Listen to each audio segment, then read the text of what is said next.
All right, everybody, welcome to this Monday edition of the Leadership Blend with your host, Ricardo D. Rice, and my correspondent, Simone Cherie. And Double-R. All right, so I never know where to start these days because there's so much like just going on.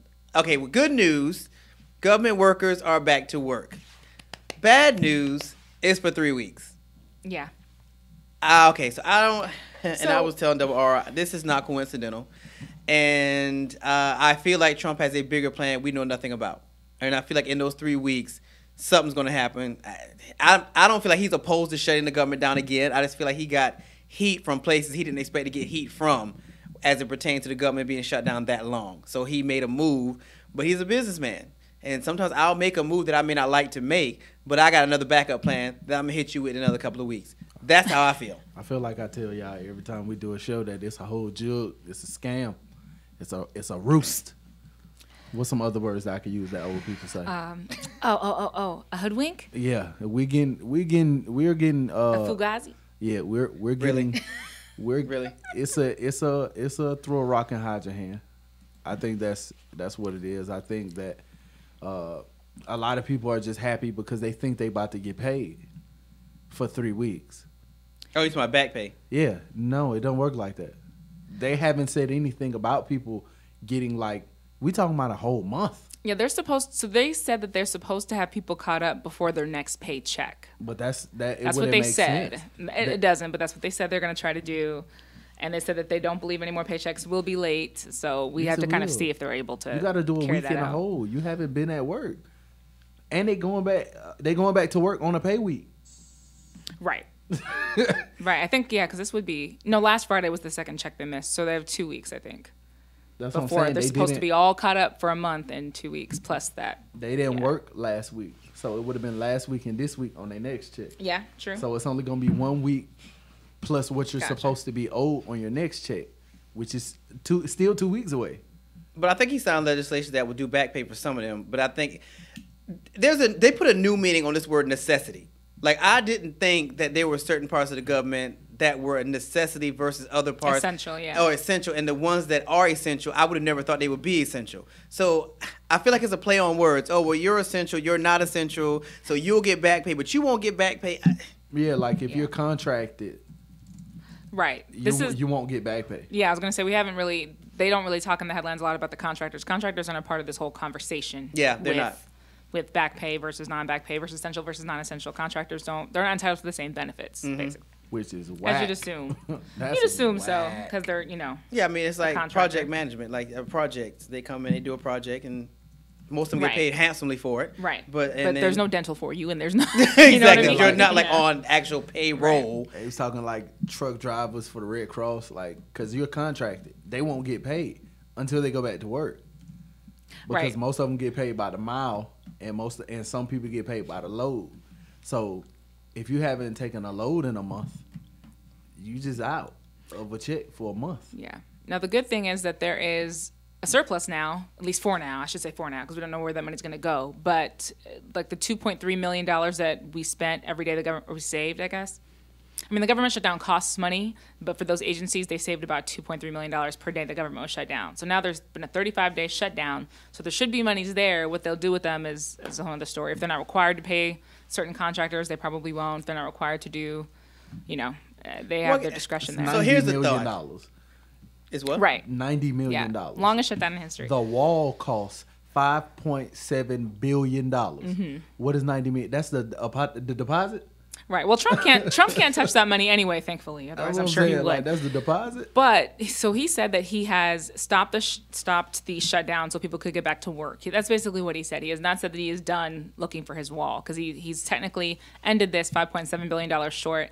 And I read a lot of articles between New York Times and the Post that were talking about how this is kind of a win for Democrats, but it's really kind of not, because February 15th is the deadline that Trump handed down that send me something, I'll sign. You have until February 15th to send me something, I'll sign. And I don't know if in the next 2 or 3 weeks they'll be able to do that. Because just last week, there was 2 bills that they brought up, one from the House, one from the Senate, and neither one of them went anywhere because they're at a stalemate. So, but there's a lot of theories about why the shutdown ended that are really interesting too. Like, and a lot of people believe it's with regard to the Super Bowl and the fact that NFL was saying, listen, if our players can't get to Atlanta, there's going to be a problem. Like, they need to be able to fly safely, so we need TSA back to work. So we need you to. They put them folks on PJs. Right. On what? On the PJs, private jets. That's $75,000 for you take a small one out there, like put it in the air. Yeah, but the question is, does he care that much about football to be? No, it's more about his, I think, money and relationships and influence. Is what I think it is. A lot of people are like complaining about safety, because I seen something on Facebook like they said it's over 150,000 cops supposed to be in the city of Atlanta on Sunday. Atlanta don't have 150,000 cops, so they got cops. Sometimes it seems like I seen border protection in Georgia. For what? What border? They have like border protection agents in Georgia. Like, they're contracting officers from other states to come here, and you have to pay them to be here. That makes sense. Are you paying them? Where you got all these cops in the street, but who at the airport? They went back to work today. Yeah, but that would make sense, though, if you think about it, because those are federally essential. They're required to work, federal officers. So it would make sense. No money. Right, but the state is different. That makes sense. Okay, so riddle me this. What if Trump's plan was to show that we could run the government, because he's all about downsizing. What if his plan was to show that we could run the government with just the essentials and make it? What if that was his plan? Maybe. So he can say the government was shut down for a month and we still survived, we still lived. So we don't need all these people. Say that until you get your tax return in August. Right. So we still don't know what that's going to look like from the IRS, but I do imagine that would be something Trump would say. That just sounds like something Donald Trump would say. I feel like that's what he's going to say. He's say, look, the government was shut down for almost a month, and we still survived, and nobody went lacking. Nobody died. Why do we need all these people? And he by no means thinks that this is a loss at all. He's not taking this as a L. This is a pause. Like, nobody died, so we did it. Look, why y'all Trump thinks like that. So if that was his plan to say that we don't need all these people, so why are we employing all these extra people? And people side with him like, you know what he did? We did nothing. Hey, nothing went lacking, and we still managed to get through. And you're not off base. And this is why I be telling y'all, who gonna beat him? I'm just gonna quote Donald Trump. He posted this 16 hours ago. Are you talking on Twitter? Yes. Who after all that I have done, after all that I've done for the military, our great veterans, judges, justices, tax and regulation cuts, the economy, energy, trade, and much more, much more. Does anybody really think that I won't build the wall? I've done more in the first 2 years than any president. Make America great again. Who gonna beat him? This is what I'm saying. He beat the scandals. He got his mans in office that beat a scandal. They beat another scandal. They shut the government down, longest shutdown ever. He saved $90 million. Yeah, I saved the country $90 million. So shut up. Like, nobody cares, bro. I think he has such ADD, like just looking at his Twitter feed, and no, it's definitely him. I'm gonna say maybe but no, it's just him. No, it's probably to go him. From that to talking about tariffs. His next tweet was about Bible literacy classes. He said they're making a comeback, and he's so excited. The next one's about Howard Schultz. Like he's just so. For a second, I thought this was Tuesday, because tomorrow was the day he was supposed to give his State of the Union address, if you remember. And Nancy Pelosi was saying, "You are not welcome in the House chamber. You cannot give the State of the Union." How does that work? Place. Because she's the owner of the House. She's the House Speaker, so she can say. She can tell the president he can't come. You are not welcome here until the government is reopened. So I don't know if this is timely enough that he's going to do that. For a while, he was saying, "Well, I'll just give the address from somewhere else," and then. I mean, it's the White House. I mean, does he? He could give it from the bathroom on satellite TV, really, but. Yeah. Traditionally, that's where it's always been given. So I don't know if he's going to do that tomorrow or not. I think we're waiting to see. Yeah, and it ain't like he could I want to sign an executive order to give my speech. Nobody care, bro. You don't really got that. I was gonna say he tweets so often. I think we talked about this last week. We have a State of the Union. We have a State of the Union every other minute. Right. He will tweet it. Right. I mean, but how do we feel about Nancy? Did Nancy do the right thing? Yes. I mean, I have to give her props. She stood her ground. Like, this is a whole new Nancy I've never seen. Like, I am really impressed. I would have voted for Nancy for president at this point. I've heard that from a lot of people. Nancy starting to talk like she got a black friend. She's starting to talk like she got a black. No, you can't come in my house with that. You take your shoes off. Yeah. Oh, you're not gonna take it. Oh, you need to go back home then. You ain't bring nothing. You came to dinner and no nothing. All right, you can't come in. That's what she's starting to sound like. Yeah. I have to give her props. I did not expect. I thought by sure she would cave, or I thought somebody in the party would cave. Nah, Yeah. And she managed to keep everybody on lock, and everybody was united. Now, if we can keep that same energy going into 2020, we might be able to do Megan something. McCain said that. I think that she can't, like, yeah, why her name keep coming up? Who? McCain. Like, stop. She's People keep bringing her name up like she trying to make a push. Some of the stuff that she says, but she was just Who, Nancy? Megan McCain. Megan McCain. She just said over the weekend on the Van Jones show on CNN that she underestimated Nancy Pelosi and that she didn't think she was going to be good leadership going forward, but has just been so shocked by this whole turn of events. You're starting to see, like, when people get asked about Nancy, like the females, the women that are running, like that we know trying to make that push, you starting to see, well, I like what she's doing, but I would have done, like, I seen something, Kamala Harris did an interview, I forget her name every time y'all. I just know it's like Okazi. That's the only thing I remember. Her, the Simone bartender knows it. Not the bartender. She did an interview like that, and they're starting to ask because she's kind of starting to look like the female front runner. Like she already there. I She's told y'all making all that. the moves. Yeah. But my man, you're gonna see Trump gonna tweet this week. What? He gonna talk about the Super Bowl, and he gonna tell everybody how much money that he saved, and he's going you're gonna start seeing it. Like, I feel like at the end he gonna get mad arrogant. Like, y'all think y'all can beat me for real? Mm. He like the dude that play poker, but he got like cards in his pocket.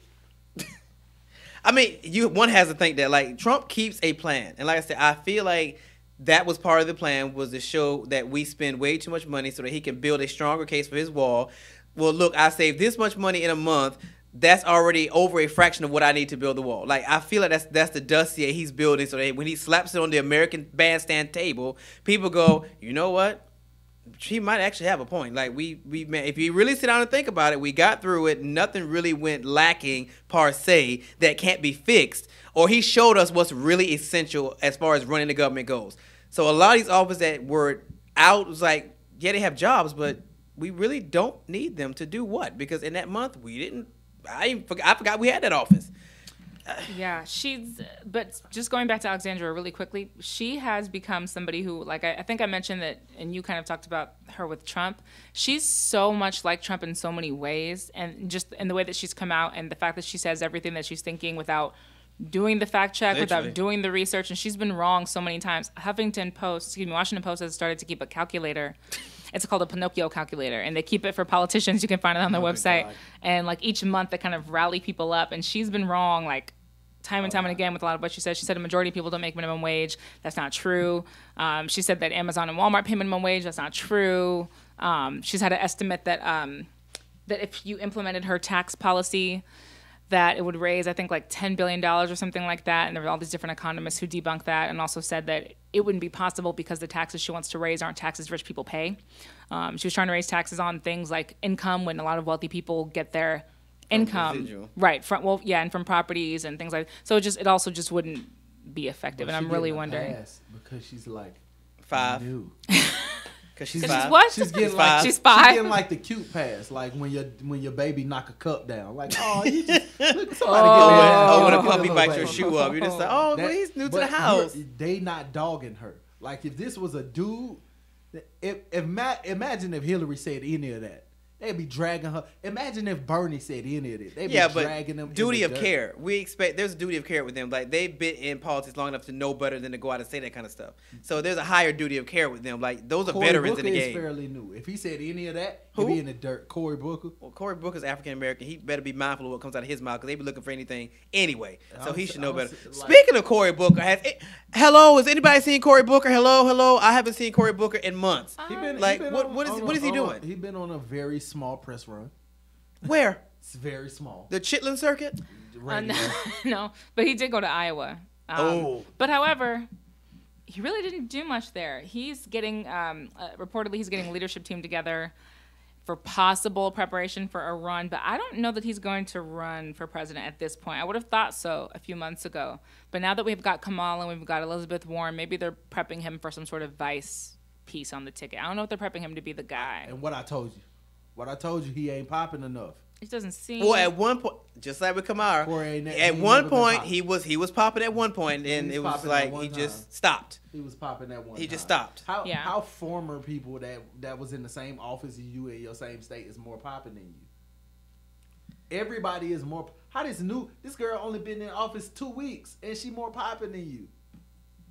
I mean, this girl said she'll donate a whole check and got her whole check and ain't said a word. Ain't said a word. What's so funny is nobody ever called her out about it. Well, like you said, you heard it in media, but ain't no other So Kamala ain't never say. So what happened with you donate your check? Who you give your check to in your state? What you do? Nobody said anything. I don't think I want to. Honestly, I don't think I want two African American candidates running against it. Like, I don't want Booker, Corey, and Kamara running against each other. I just don't. I don't like it because I think you're going to divide the vote, the African American.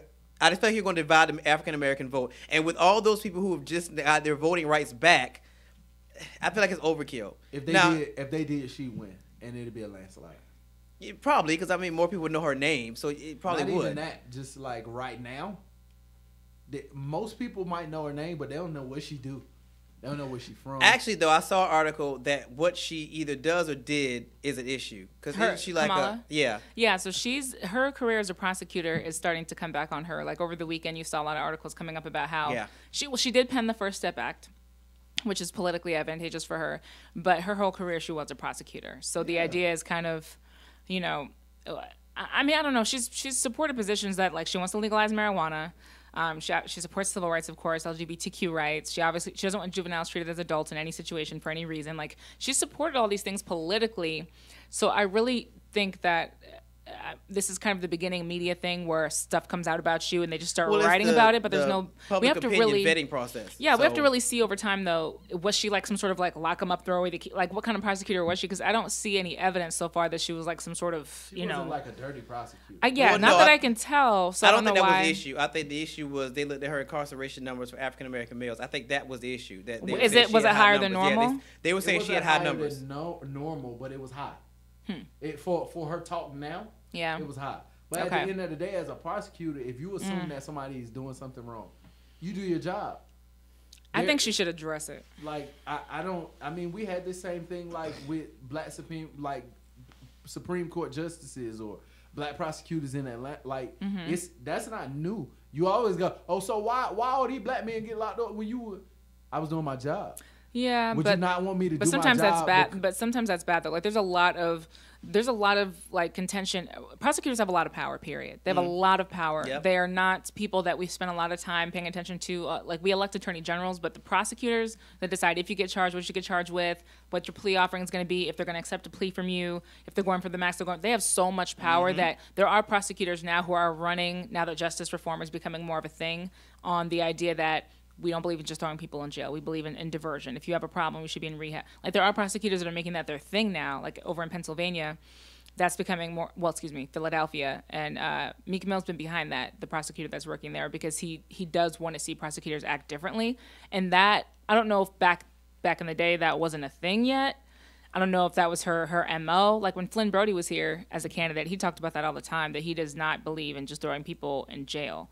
So he vocalized that he operates differently as a prosecutor. But if she can't prove that, or if she can't explain it, I think it may be I think she should definitely address it, because this is one of my biggest issues for sure. And I don't know how much it'll weigh out once there's just two people. Obviously, we overlook a lot of things when there's just two people. But I think she should address it 100%. I think it's going to be like a dope. It'd be a discussion for people to hear, but it's also going to be one of those things like, how much can you address it?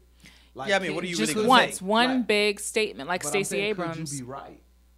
What do you mean? Like, could she ever be right? Would she be wrong? I think if she can explain it. I think if you feel like you're doing your job, we don't want that at the highest level. See, because I don't think it's going to be a thing for white people. It's going to be specific. No, it's going to be to the minority community. for sure. And she does need that vote, I believe. Yeah. I really do. Everybody needs that vote because we lit. Republicans don't technically need it. Nah, they need that vote. Nah, because they won without it. They won without it in 2016. I mean, they just. But Democrats need us as a base, and definitely black women as a base. So I think she's definitely gonna have to address it because it's just. It's an issue so you where the one that got my man locked up. No. I mean, just one state like Stacey Abrams with her student. She really she talked about education a lot, right? It came up for her that like you got 6 figures worth of student loan debt. So are you an advocate of education because you're trying to clear your own debt, or do you really believe that we should reform? It's just if you have an interest in anything that has to do with your campaign, you should really talk about it because otherwise you just look like you're trying to help yourself. So her being, I mean, she's not her being where she's from, her having the money that she has, her husband having the money that he has. Putting people away and locking them up and throwing away the key. Wait, what does her husband do? I mean, her husband just has money. I think he's not in politics. I can't remember. That's the one thing I've not seen yet. Nobody's talked about. I didn't know she was married. Nobody's really talked about it, so I didn't even know she was married. They got a good little check over there. Yeah.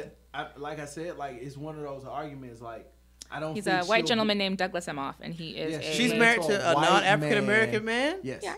Oh my! The public opinion polls haven't gotten that yet. And that's why I'm saying, like, it's not an argument. It's not an argument that you can necessarily win. You're a black woman, and they've been married for what? He's a lawyer.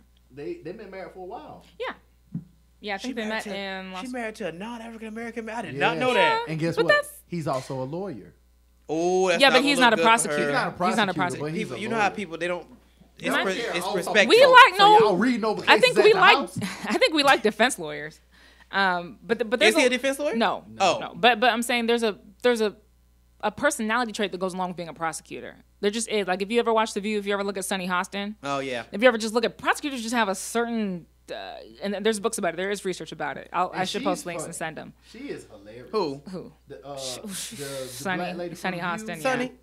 Sunny's interesting. What's funny to me is like when you listen to certain, especially when you listen to her talk, she really feel like she right, like all the time, no matter what the topic is. Yeah. And I understand like she falls in the middle. I'm an avid for The View. She falls in the middle. You're a prosecutor. And she falls in the hypocrisy bucket. She's been through some things that she talked about on the show, but at the end of the day, like you can't drag everybody. Like she sits on the show, and I really thought she was single for a long time. No, she talks about her husband and her kids. And that's what I'm saying. I can't believe you're married.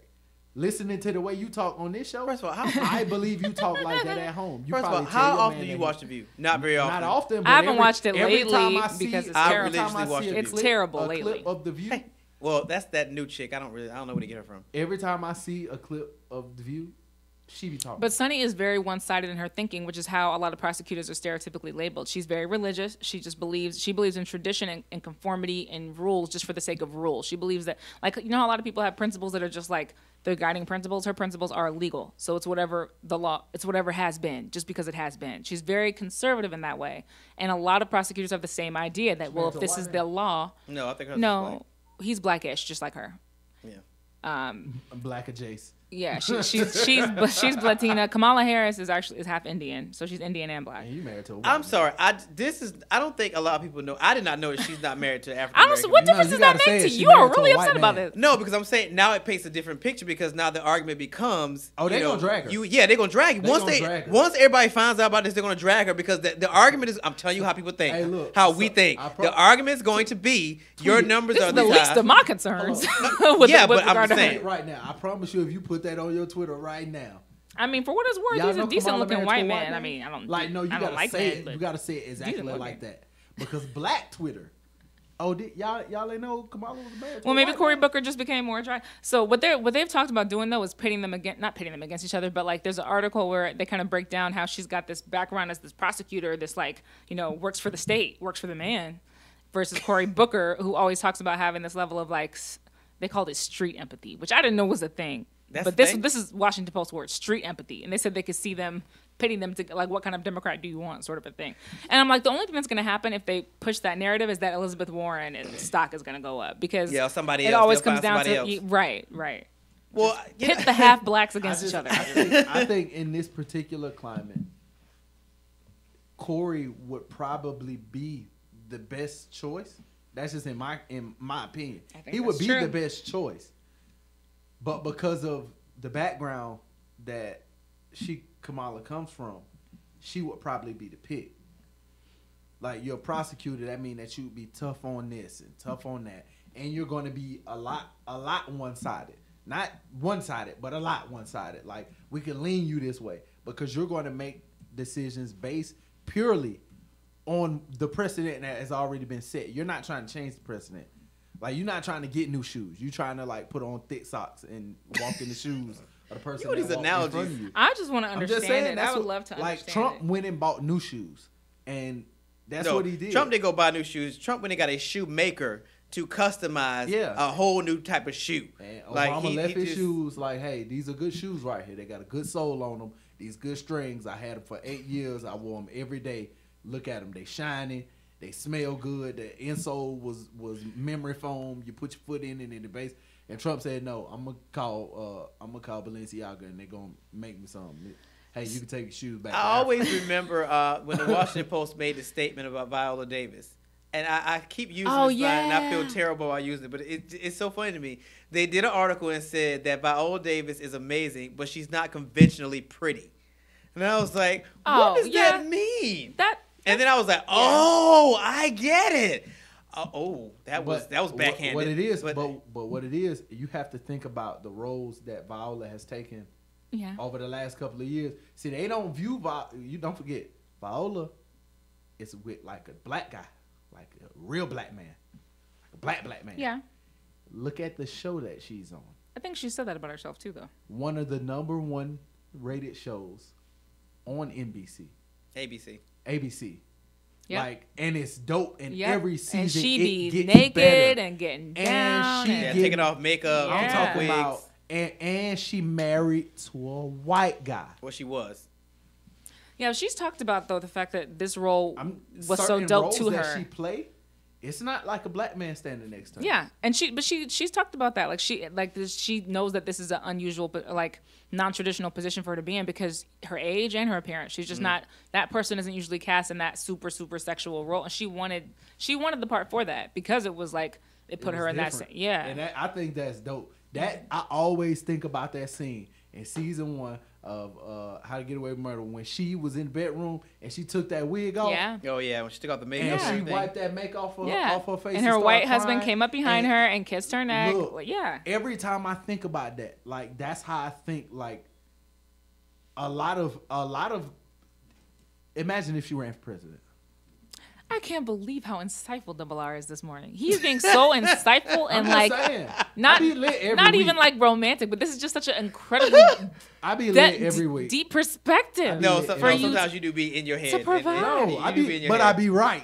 I could be in my head and be right. Don't forget. That's like your favorite thing. You just don't think every time you turn around you think you're right. Like I be right.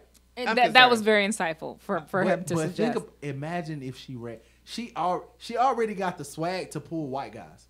Oh, you talking about Viola Davis? Come on, bro. But for what it's worth, her background, the thing about Kamala and Corey is that just putting them up against each other, Kamala Harris' net worth is over $2 million, I think $3 million. Cory Booker's is like a couple $100,000. Which I think is normal at this point when you make like $200K plus a year, and he's been an official. But that's very low as far as who's going to be a candidate. Like Elizabeth Warren is worth a lot of money. Yeah. So his whole narrative is more, I think, appealing for what Democrats are, what the grassroots are pushing for, I think. But like the terms, like I hate. And Viola's talked about she's had grassroots. The grassroots, because meaning the people. Look, I grew up in the common folk. But I grew up in a neighborhood that didn't have grass.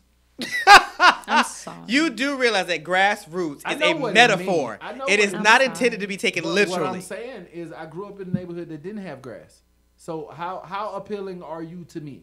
What? You made $200,000. Are you serious? See, this is what happens when you give him credit, he goes left. No, this is what happens. This is what happens. Hold on, let me go there though. Where I grew up at, a lot of these people don't. I definitely don't think that this man is going to Miami. I don't think you're going to certain neighborhoods in your city. Who? Jersey. Him. Oh, you talking about Cory Booker? Because you in Jersey, bro. You're not going to Brooklyn. You're not going to. Well, I'm not going to South Jersey. Like, I'm going to Cherry Hill. I'm saying. You're not going. I don't think that. I think that you can represent. You could say you represent these people. These people never seen you. Your impact doesn't necessarily impact them. Like what you think you're doing for South Jersey in hood. These people in the real nice neighborhoods where they can leave their doors unlocked, looking at you like, oh, he could be one of us. Ain't nobody looking at him like that. Like, you don't got enough swag yet. Like, you could say that you be out here in these streets. But his record reflects that a little bit. And that hasn't come up yet because I don't think people are taking him seriously enough yet as a candidate. But his record kind of reflects that. Like, he does vote in the interest of, like, big business a lot of the times. Because Jersey needs a lot of, like, Jersey needs their insurance companies. They need their big companies.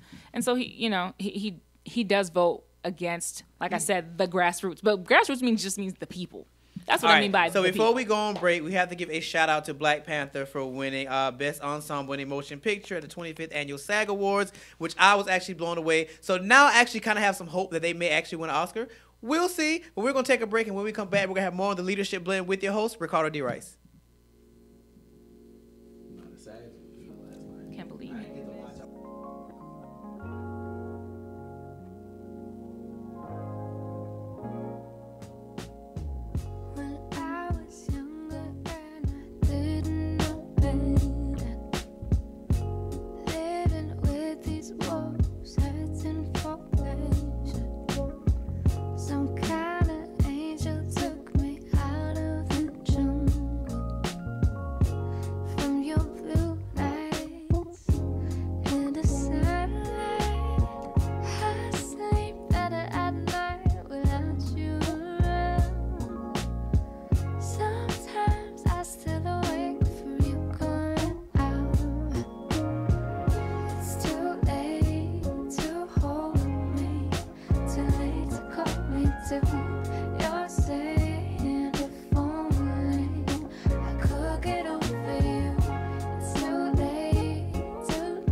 All right, everybody, we are back on this Monday edition of the Leadership Blend with your host, Ricardo D. Rice, and my correspondent, Simone Cherie. Double-R. All right, so when we left, we were giving kudos to Black Panther for winning at the SAG Awards, the top award of the night. Kudos to Black Panther. I'm not even going to say what I was going to say, but let's just say they did what they did on the big screen, and they continue to do what they do off the big screen. All right, so what's next? Nah, that's us, bro. We doing that. We did that. They had to do that for us. Now I'm talking about. Shout out to Alan Alda though. I ain't know like he was the Alan Alda. He won a Lifetime Award last night at the SAG. The dude that created MASH. I didn't know like he created MASH. I just thought like he was the funny character relief on like the comedy relief on the show. I didn't know that was like his show. Like he wrote it and directed it and produced it and like edited it. Like he was that guy. He did all that. But yeah, shout out to the SAGs because there was a lot of black people there. Is it Mahershala? Mahershala Ali. He won for the Green Book. Yeah. Like the backlash from that movie, like when I watched it, I was like, "Oh no, they mad." Well, I didn't. What is it about? So I didn't watch the whole movie because I didn't go to the movies. I ain't gonna tell you what. Anyway, I didn't watch the whole movie, but it's the story of like a black entertainer and a white guy like being his driver. Like it's kind of like one of those role reversal, but it's based on a true story. So I gotta go back and like watch the whole movie. But like he is like a great actor. He is a great actor. I remember a couple years ago people was trying to make him gay, and I was like, Mahershala? Yeah, he like real. You know how the internets be. I don't know. I thought he was one of the ones that got away because they usually it's not. He's like one of those guys. He's not Idris, and he's not Michael B. Jordan. His name is Idris. Whatever. Say his name right. Whatever. I butcher names. I make no qualms about that. Idris has a SAG. Everybody knows who I'm talking about. He has a SAG. You have to say his name. Oh my God. He's not an Idris and he's not a Michael B. Jordan. He's just like right in between. He's that cool guy that's just in the room. You know he's in the room, but you just know he's there. But when he walks in, you know he's there. You don't really have to talk to him. You don't really have to really be in a vibe with him. You just know he's there. He's just that dude. I've always loved him. He's been in everything from House of Cards to Moonlight. He's just that dude. But I think like playing like even roles that he played like Moonlight or roles that he's played before where you kind of like he's one of those actors that can really act. Yeah. So, you know, people try to question you. They try to question your swag. It's like, nah, bro, my wife right there. I slap you. He seemed like one of those dudes. But that's us. Like, a lot of people saying they thinking that the Oscars might get it right. And then when the Golden Globes come around again, they going to get it right. I'm like, bro, why y'all care? My thing is like, I get it. The Oscars is however old it is, and some of our most esteemed actors and actresses and artists have received these awards and the Grammys and the this and the that. We've yet to create something for ourselves that means that much to us. Like they say, like the BET Awards. Nobody care about the BET Awards. Nobody. It's BET, and the black dude, he don't own it no more. That's Viacom and that white lady that used to work at MTV. Like we don't care no more. Now I will say we have managed to carve out a place for the Soul Train Awards. I will say that because at one time it was the opposite. Everybody was kind of like, oh, the BET Awards and the Soul Train Awards kind of like, eh. Now I'm really starting to see a revival of the Soul Train Awards and people actually look forward. So including myself. That's Erykah Badu. That's all her. Making it entertaining again. But also bringing back that element where you would get both elements, hip hop and R&B. BET wasn't doing that. Yeah. Sure. BET wasn't doing that. So you get that at Soul Train. Like they trying to bring the show back. And because the title Soul Train, like what it means to our culture means a lot. The same thing like with the Vibe Awards when they used to have that. It was so, like certain I forgot about the Soul Train is kind of bringing back that essence because we don't have those things. So like Essence Festival is like cool, but it's like cultural. It's like one of those things where like mad black women go there. Just a party. And like black dudes go wherever black women be at, so they gonna show up. But that's it. It's not one of those things that's like highly celebrated.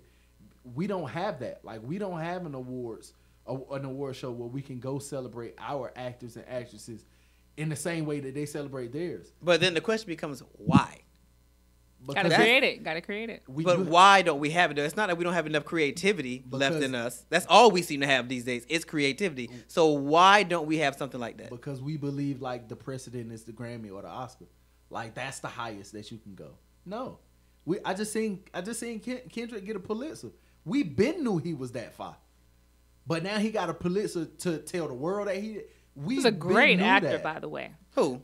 Kendrick Lamar. But we're getting to a point now where, I mean, we're just starting to make inroads as far as producers go with creating our own content. I think there will come a time where we will create our own recognition as well. But we're still creating a lot of new content for television and for film. There's still very new and budding black directors and TV producers and writers that are trying to break their way in and trying to get enough budgets to put things on the screens for us to watch. So I think the content comes before the, you know. Yeah, but I guess there's that. I think we always been there. Deon Cole has been a writer for Conan O'Brien for 20 years. Think about the percentage, though, of black writers in television and film. You're going to need a significant piece of the pie. Step on the other side. Create. They get to step on the other side, and then when they do get those jobs, they're not looking to their people first. There you go. No, I want to keep my job. Yeah, but I think the more of us. I don't think you'll ever change that narrative that we need some, for lack of a better term, white approval for some of the things that we do. I don't think you ever get past that narrative because that's just what it is. Now, we can keep fighting and build something and create something that I don't think it will necessarily rival, but will have such significance in our community that it will shape the next generation to want to aspire to do, great things. Like we aspire to get a Grammy, we aspire to get a SAG award. I think you can create something that will inspire our people to want to do well, so that they can be honored on that platform. No, we need a Lucas. Like we need somebody that can create something that has withstood since 1978, and people still. It's only 8 films. It's only 8 of them. How is it like I'm talking about like real star? Like it's only 8 of them. We talking about 40 plus years of like people going to see a movie that only come out every 6, 7 years. People go spend all their money to go see a Star Wars movie. Yeah, but you gotta remember also when they start doing this stuff, they were like ahead of their time. Like now, it's so hard to be ahead of the next person. Now. It is. They talked about this with on Variety. They talked about how there's no middle, just like there's no middle class Americans. There's no middle in Hollywood either. Like there are the struggling independents, and then there are the. But there are places where people can take what they create somewhere and get rid. Like Sundance isn't like the thing, but when you at Sundance, everybody know about it. And I don't understand how more people that are creative don't go to, like they don't want to go to Sundance. Like they want, a lot of people want the money. Like the guy that made Sorry to Bother You, he was a hip hop artist. That was a great movie. Like it's scenes in that movie where they show like how black men with money argue. Like it's an argument where like they arguing, but they really complimenting each other. Like, I hope you have a great day at work. No, I hope you have a great day. Right. Man, you smell great today. What is like that? That's their argument. Is that a good movie? It was so much better. I was talking about better than I thought it was going to be. It was so good. Because I think Hulu has it. I just keep passing. I'm like, I don't think I want to see that. But speaking of Sundance, and while we're on entertainment, Sundance was in the news over the weekend because Friday, the HBO documentary that came out, Leaving Neverland. Yep. Like, this is the year, I think, where documentaries are like investigative journalism. Every time a documentary drops, there's subpoenas, there's indictments. After R. Kelly situation. But they're coming out of the blue. I'm like... But so with the Michael Jackson documentary, his family has released a statement this morning talking about the film, talking about the fact that this is Leaving Neverland. HBO released it. There was British producers and writers behind it, but it circled around these two gentlemen. One was 7, one was 10 at the time, who Michael Jackson was accused of molesting as children. And basically, Wade Robinson, and Jimmy Safechuck. And the family basically came out and said that, you're rehashing old things. You have no proof of this. He was already found innocent of all of these things. And they threatened Sundance not to show it. And Sundance was like, no, we're going to show it anyway. Because they can do that. They can be that agent, so they don't have anything to lose. So they can show it anyway. So now the family is saying that they're going to take legal action against it because there's no evidence behind it. And defamation of character, he already did. Yeah, but that's the issue for me though. It's like, okay, how much permission do you need to tell my story that's not even my story? Now, how much permission do you need to use my name? That too. Like, how do you make a documentary about Michael Jackson, who's been dead for a number of years, and is still a beloved icon, and it's okay? Yep. It's crazy because it's been a 10. Yep. The family's... It's been a decade. Yep. So again... Why not do this while he was alive? We're back to R. Kelly again. Well, not the live thing, but out of the blue documentaries. Like, I don't understand. How are we getting these things out of the blue? I think the thing with R. Kelly is that you can't do it when he got momentum. R. Kelly hasn't released an album in 10 years. Yeah, but that timing is right, still and off. Michael's not here to defend himself, And and like I said, the thing about all this stuff is like, when it is imperative for people to make money, when they broke, they'll say and do whatever. So even with this case, like, I remember this case. I remember these 2 kids. I remember them testifying in court and saying, "Oh no, my mom was in the room." Right. So when you tell a story like that, you say my mom was in the room. So you got molested in front of your mom? That's what you said in court? It ain't like they was just like, hey, you get to settle with these. No, they dismiss your case. It's not like, oh, we're going to trial. You're found not guilty. He was found completely innocent of everything. We're dismissing your case because I, as the judge, have the power. This case don't make sense. I don't believe anything you're saying. He's completely innocent of everything that you're saying, and you don't get no money. This ain't like with them other little couple. Yeah. Even though they came out later saying, "Oh no, like bruh ain't do nothing to us." Like my mama told me to say that. Yeah, and here's the thing about it too is that like so the documentary and their whole narrative behind it is what they're saying is that like this is about these two people who are now in their 30s and they were kids then and now they have boys of their own and it's about all the feelings and everything that were connected with what had gone on, but they did not seek anyone outside of those two people and their two families and their two accounts. Like that was the extent of it. No, they did. And they did for the documentary. They posted somebody posted when they was talking about it going to Sundance the first time. This is not the first time that this has been presented. Something like this has been presented on Michael, but they tried to interview other people that was like, no. Well, they brought in NDAs. Like, well, Michael's family's saying that no one reached out to them and the producers weren't interested in the truth. They were just interested in perpetuating these stories. Of course, you're not gonna do that. The same reason that Lifetime didn't reach out to R. Kelly. You got something to say? Yeah. No, I mean, because it's more compelling for you to tell my story without me. Yeah, but.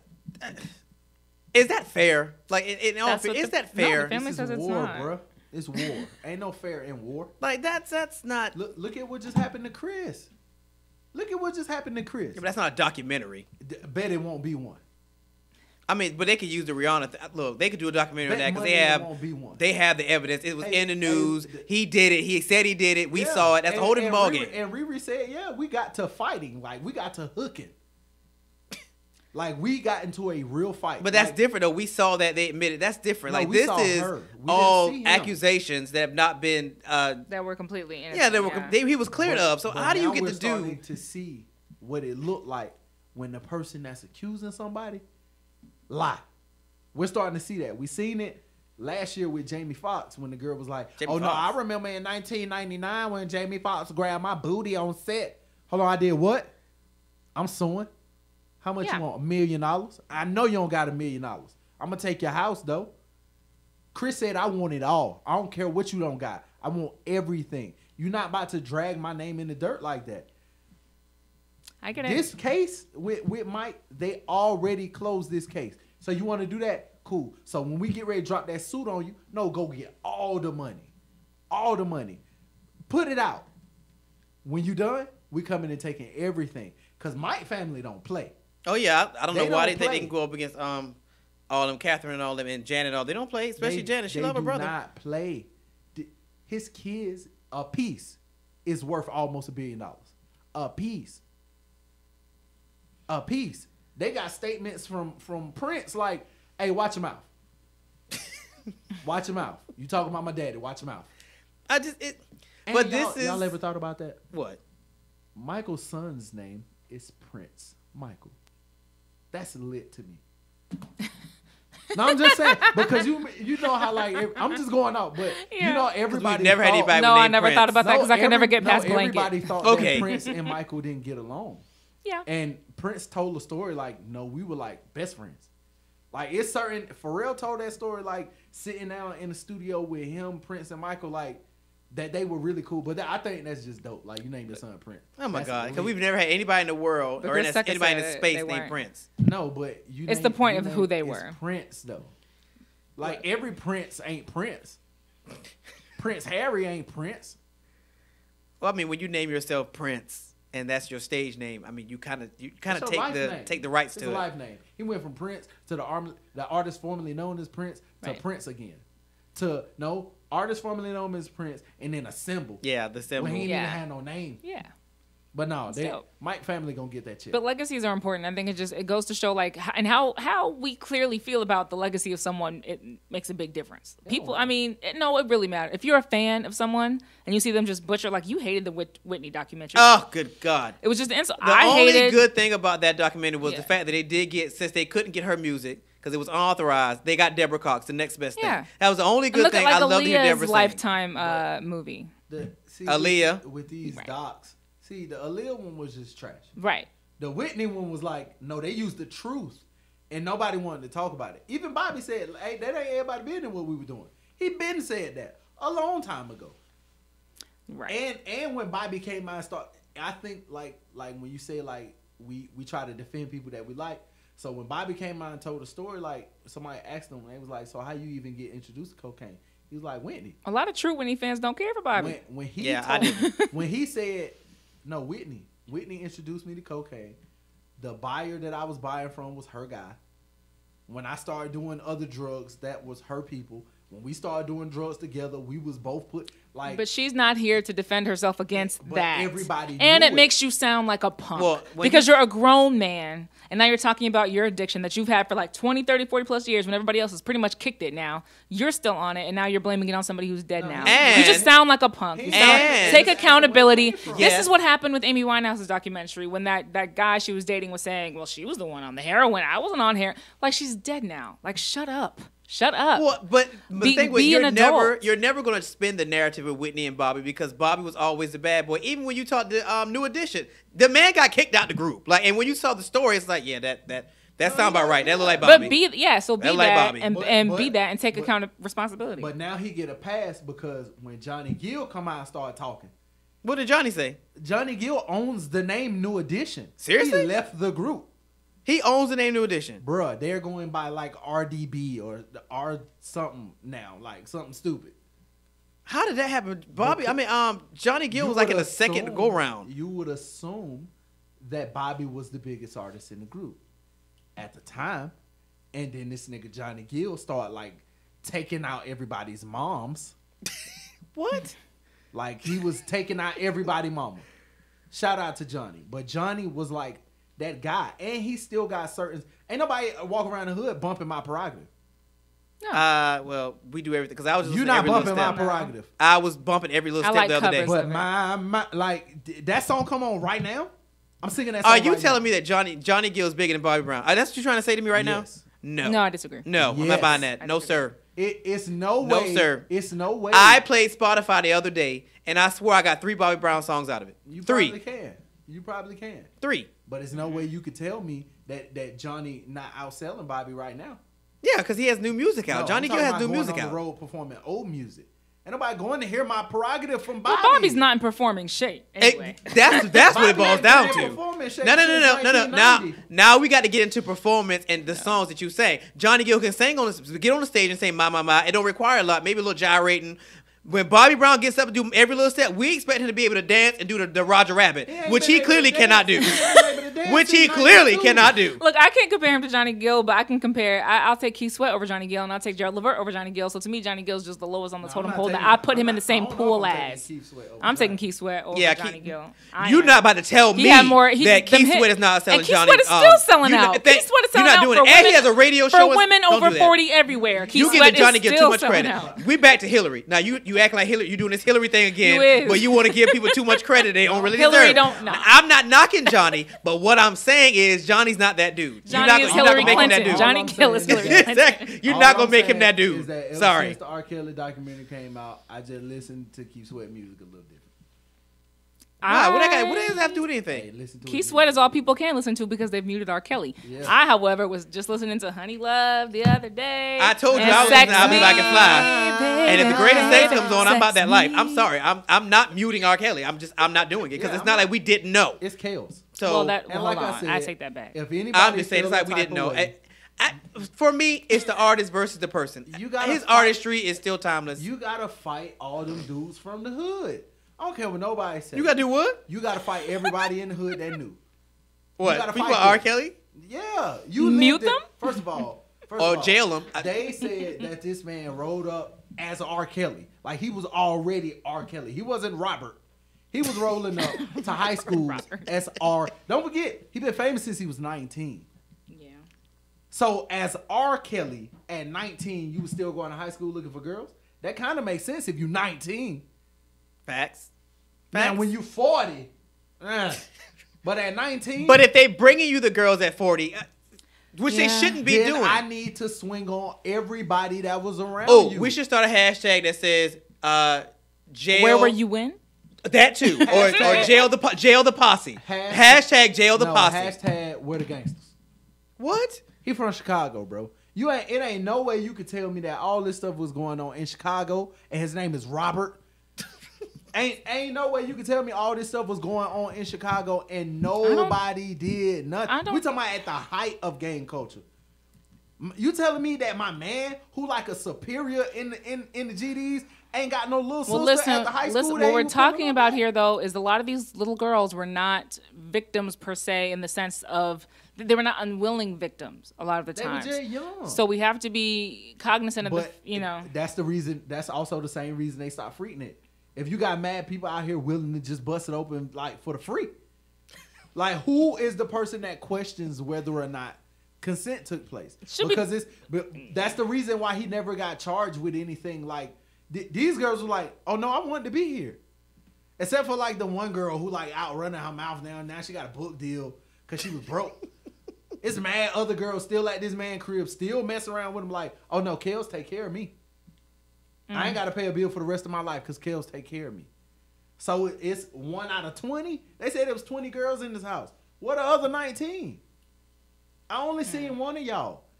And you look broke. You look mad thirsty. You on radio, on TV, running your mouth. Like you doing all this. I didn't want to be there. So why you go?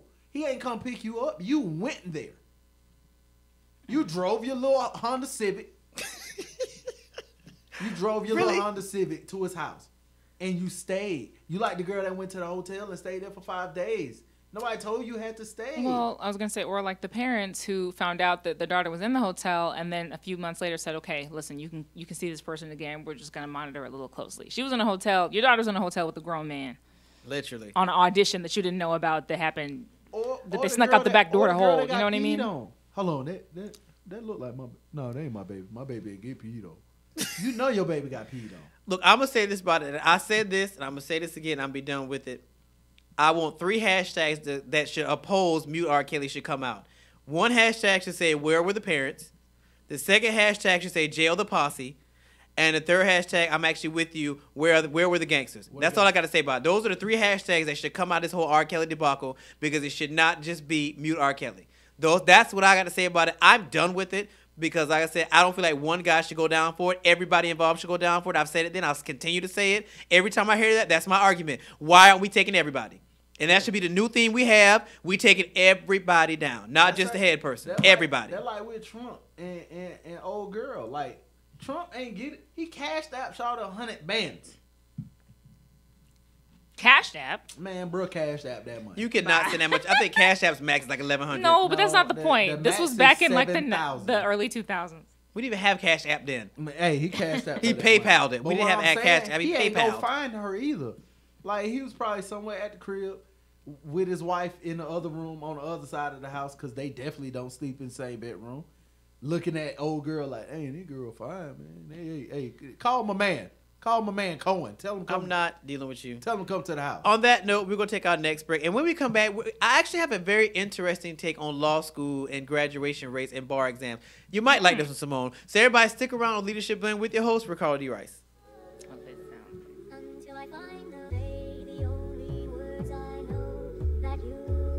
Until I say the only words I know that you. Until I know you see it, girl.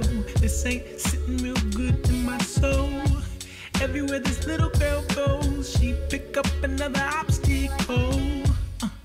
She was my heart. I don't know the tribe or the fall, but by default, she don't think of me.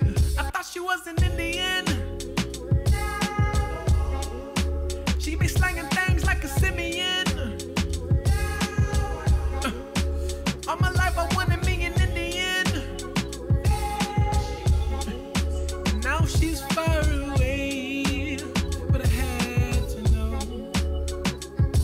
Listen, I know you see it, girl. This ain't sitting real good in my soul. Everywhere this little girl goes, she pick up another obstacle. She was my heart. I don't know the tribe or the fall. By default, she don't think of me. I thought she was an Indian, but she be slanging things like a simian. All my life I wanted me an Indian. Ooh, girl, let me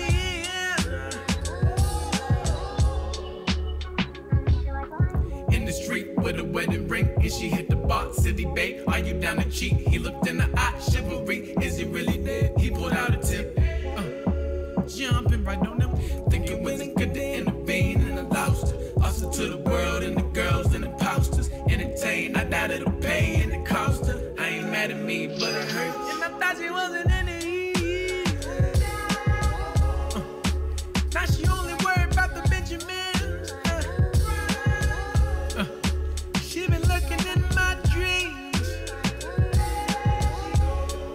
I swear that eyes on me could not hide it all. I swear that eyes on me. I swear that eyes on me. I swear that eyes on me. I swear that eyes on me. All right, everybody, we are back on this Monday edition of the Leadership Blend with your host, Ricardo D. Rice, and my correspondent, Simone Cherie. Double R. All right, so we all know that. Let's argue. Let's do it. We all know that I was on the law school track and decided to get off after I saw how much debt I would be in after finishing law school. And Simone is working on a master's in, what is it? Yeah, it's a master's in law instead of a doctorate in law. Do you plan on going to law school? I'm in law school, but not for a doctorate, for a master's. How does that work? It's basically you skip the third year, so it's 2 years instead of 3 years. The third year plus the bar makes you a lawyer. 2 years is everything but the third year. So the third year is externships. You need to go work with a firm. You need to get into the field, accrue hours. It's essentially an in-the-field year. It's almost like a residency for a doctor. It'd almost be like getting all the education to be a doctor without ever working in a hospital and doing the residency piece. So it's probably like not writing a thesis or something if you have a Oh, or not, so it's not like getting published if you have a PhD, but doing everything else. Or something like a specialist, like a Pretty much, for yeah. an education. They can take the Right. classes, they just don't have to do a Right. dissertation, Right. and they get a specialist degree. Right. So can you take the bar? No, because you have to have a year. You have to have that third year. You have to be Oh. a doctor. Okay. All right. So this article's a little older. So No, I'm just getting the education without ever intending to practice. So Emory, please, anybody getting a refund check? Emory and a lot of the other schools, Emory does. The UNC is not a private school. What's the one out in California? Stanford does. A lot of the schools are starting to offer JMs now. Some state schools do too, but it's mostly private schools for people who just don't want to be lawyers, but they want a legal education.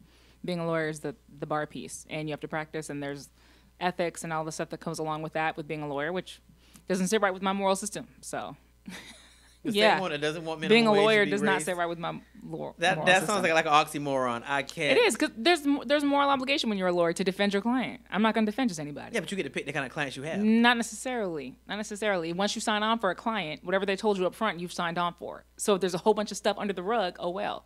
And you have to find a way out of that. I mean, there's a code of ethics you have to take as a lawyer. And being a lawyer, I think, is for people who believe in the law. That's what I believe. And if you don't believe in the law, if you're a lobbyist, which I am, which means you have more issues with the law than support of the law, then you have no business being a lawyer. Then why not be a lawyer to go against that? You're not a lawyer for that. Politics is for that. Changing the laws for politicians. Lawyers don't change anything. Lawyers are subject to the law. In Sure. fact, I think they're slaves to the law and bent over by it, but that's just me. That I refuse. So are you? I want the education, though. You want to go to politics? I'm in politics, yeah. I was strictly in politics. I was a political fundraiser strictly. I only worked for political groups until 2016. Okay. For obvious so reasons. This article is like, 2016 was just a bad year. Let's argue. all right. So this article came out like last week's, but in any event, we didn't get to it. So on Monday, a policy-making body for the ABA, they weighed a controversial proposal that would toughen the bar pass standard for law schools. The proposal is likely to be vigorously debated and comes after criticism that the accrediting body has allowed schools to admit too many lower achieving students who struggle to pass the bar. I want to know who they talking about. Now, in that legislation, it says that law schools have 5 years to show 75% of their graduates who take the bar exam have passed. The proposal would narrow that to 2 years. I don't think it's far-fetched. Again, I have to look at the numbers. But I was actually vaguely intrigued with this. I want to know who they talking about. What do you mean? Because I think this is my personal opinion. When certain groups of people don't succeed as you thought they would, you have to question the school. Yeah, but I don't. Unlike most of the debates we have, I don't think this one is attributed to just minorities. This is one of the few situations I don't think that's the case. I think it's because minorities are actually achieving. So now you got to question everybody else, because the numbers got to stand out. They have to stand out, especially in law school. When you get a degree like that, they got to stand out. You got to be able to prove 75% is a large number. Most schools don't have a 75% graduation rate. So for you expect that 75% of your graduates to be able to go to actually get it, like, that's a large number.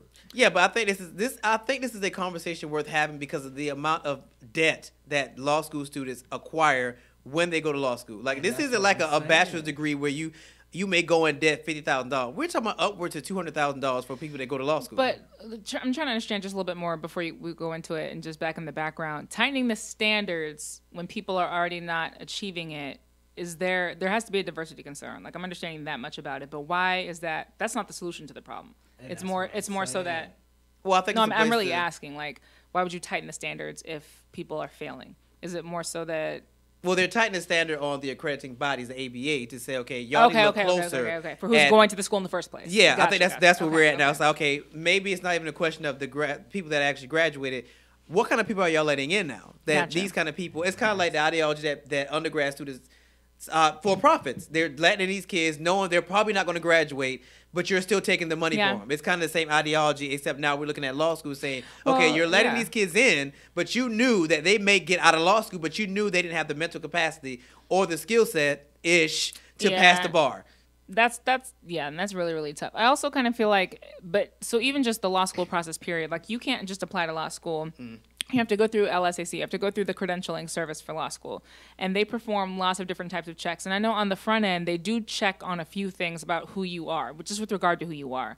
Like, there are certain backgrounds that you can't have and go to law school with, because they review who actually gets accepted to the school already. So the way that the bar works is and that accredited law schools work is that they review the applicants coming in on the front end. And schools are discouraged and penalized if they ever let anyone in who they know cannot meet certain standards. They usually have like a character and fitness standard. That's the easiest to do. So they'll perform a background check on you, see what your background is. If you've ever had a speeding ticket, parking ticket, your credit is beneath average, etc. You have to provide supplemental statements explaining what kind of person you are in the first place.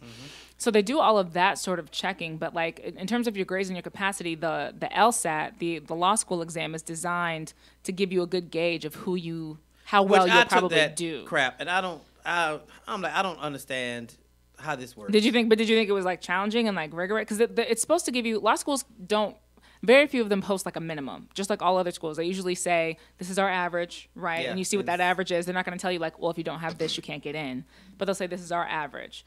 And so if you are applying to schools and you're scoring in a certain range, that's supposed to give you an indication of how well you're going to do in that school. And I think they find that's usually the case. Most people who perform well on the LSAT do tend to do better in law school than people who don't perform well on the LSAT. So it's like, I don't know what else a school can do. But I thought the LSAT was pretty hard. I took it twice. I did too. I did well on it the first time. I wanted to do great on it, and I felt like that was enough. The rest of it, I think, is on the student. Because this is graduate school at this point. It's not undergrad. So these are people who've gone to college before. They've applied to school before. This is probably not their first student loan. If it is their first student loan, then they're at the age now that they're not 18. They should be able to make some kind of a, I don't know, mature decision. My thing with law school is because it costs so much. It's a race thing. Anything. What? Here we go. So look, it's a race thing, and it might be like one of those things where you look at it so the article online, and I just read 3 articles back to back. So 80% of lawyers in the United States of America are white. 80%. I can get there. Only 58% of graduates that graduate from law school in the last 5 years are white. That number has dropped from 90% of most graduates that graduate from law school being white to 58%, which is like a large drop. That number also dropped for black people. Black people weren't going to law school at very, very high rates. But the numbers dropped from 14% to like 8% in the last couple of years. That's just black people graduating from law school, not getting into law school, because as you know, or as you would assume, law school would be super, super hard to get into. But according to these numbers, it can't be that hard to get in. If that many white people could get into law school and fail, that's like a large amount. Yeah. Let me give a quote really quick from ABA. So they said that there are the schools that are at greatest risk of not meeting this new standard have large minority student populations. Half of those students would be underrepresented at those schools. To me, that runs contrary to the diversity standard that the ABA, the American Bar Association, is supposed to set forth, because they're trying to increase representations of lawyers from different groups. But Black and Hispanic students score lower on LSATs than their white counterparts. So typically, they're overrepresented at less selective schools. So the opinions of everyone don't reflect the opinions of IBNX or IBNX Radio Network. But technically speaking, so like John Marshall Law School here in Atlanta has been cited as a less selective school, meaning if you look at their average LSAT score, it's typically far below the national average. If you look at the average GPA that they want from your undergrad years, it's usually lower than what's considered, above average GPA. So that would be considered like a less selective school, and it is a heavily minority populated school.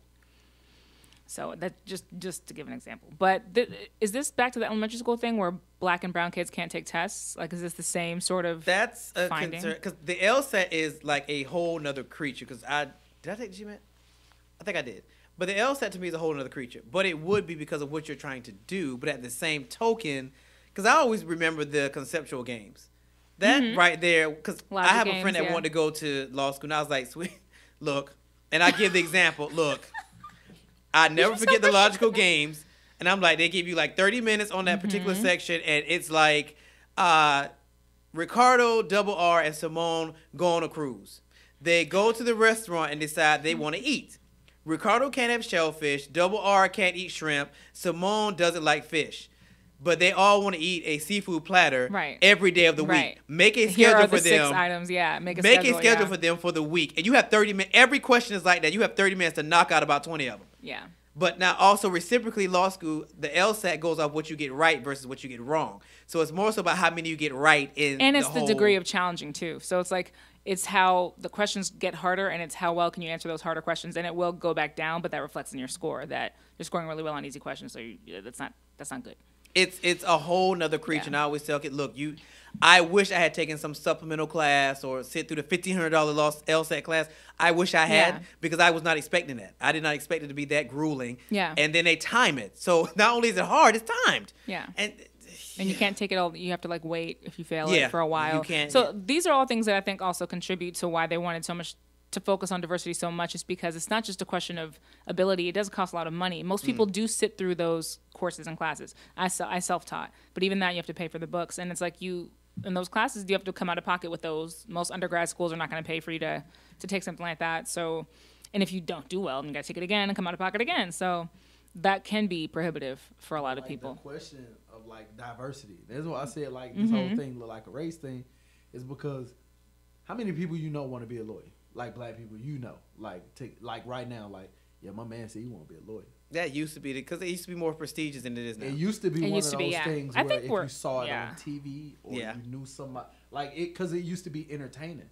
Like you would see somebody and it used to mean money, and now we know more and more broke lawyers. Yeah, a lot, a lot. And it made it look even worse when you start to see a lot of lawyers you would assume to be trial lawyers to be accident lawyers. Right. Which they make a lot of money. Right. But they make a no lot disrespect. Of money. But that's no disrespect. But you assume that trial lawyers make more money. Yeah. You work for the big firm. Your building got 140 stories. You at the top. And then we saw, the emergence of Johnny Cochran. So I was gonna say, but that in and of itself has come under fire now, because that law school the curriculum still teaches you to prepare for trial, which is good. But 96% of the time you're playing. You're not going to trial. So they also kind of talked about how the curriculum's outdated. Law school in general, I'll just say this as an institution, is outdated. The legal system is outdated. From the time that you and I go down and we go to the county office every year for whatever, we go there for jury duty, that's outdated, down to the admission process. It's all outdated, and it's very slow to innovate. It's not exactly, the cutting edge of you know. America.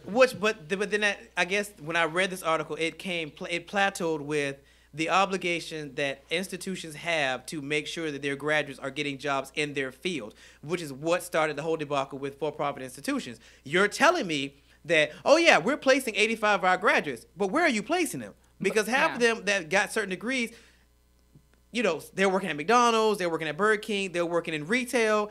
That's not going to be enough for them to pay back their student loans, and you knew that. But more importantly with this, it's like they want lawyers to have different colors too. They don't want a whole bunch of white lawyers defending a whole bunch of black and brown defendants. That's also what they're also trying to saturate the legal field with people of color, because those, you know, a lawyer is in a great position of authority. One question that came up in one of the classes I was taking was this was something we debated out, was whether or not public defense hours should be required, because there's such a lack in public defenders. And so they kind of talked about whether or not anyone who's a lawyer should have to do a certain amount of public service hours over a certain period of time. And that was very, you know, controversial. Basically saying work for free, to tell someone to work for free when they've gone to law school is kind of, I think, a difficult ask. Well, I interned with the public defender's office, and I was not impressed. I mean, the lawyers were nice. I was gonna say, like, the lawyers were nice. If you've ever been to traffic court and you meet a lot of those, like, no, and it's more women. It's not like it's a whole bunch of black guys or black women. Like it'd be like I seen. Well, traffic court is everybody. Everybody gets bitten. Everybody getting that one. Because I went to traffic court in Swanee and I didn't see a black person in the room. Oh, okay. Oh, yeah, it doesn't matter. Because when I went, I had a ticket in Sandy Springs. It looked completely different than when I went down to. But that's part of the point. To go someplace else. It was completely different. Yeah, it's probably the fairest court in the land. I'm like, if you want, okay. I guess they want that diversity, but it's the same thing with other degrees. Like, you don't see a lot of minorities graduate with degrees in physics. You also don't see a lot of minorities graduating with degrees in mathematics. Yeah, and there's a lot of scholarships, or you know. Science. That's not our swag. Yeah, it's not. We even though we've been introduced to it, we don't necessarily. We haven't been taught the benefit of studying that field. Here's what I think law schools could do. They could help with preparedness in the sense that, like, you know. I mean, that's the thing. I know Emory has courses dedicated for passing the bar. So, but Emory's a private school, so I don't know if state law schools are the same way. There is a class that is designed to help you do just that, to pass the bar, because much like the LSAT, it's a test about taking the test just as much as it is about the background knowledge. Like, it doesn't matter how smart you are going into the LSAT. You need to study to take an LSAT. That's what you're there to do. It taught me that. Yeah, with a lot of tests in specific industries, you have to test for the test. So you have to learn how to take this type of test, how to answer this type of question. That's not the kind of knowledge you just like have in your memory bank somewhere. So, but that's what tests in general. Like, we're not taught, especially as a minority, how to actually take tests. Like, you're taught like to sit down and like to study for a test, and maybe like this answer might. But like critical thinking ain't never really been our swag. What? Like, it's never. Look at test scores in elementary schools. Look at how they add critical thinking to elementary school tests, and when you look at the numbers, it's like. Oh no, we see, it's the black kids. They not as smart. That's why they couldn't. I took a test to get an Our Lady of Lords, and it was all critical thinking.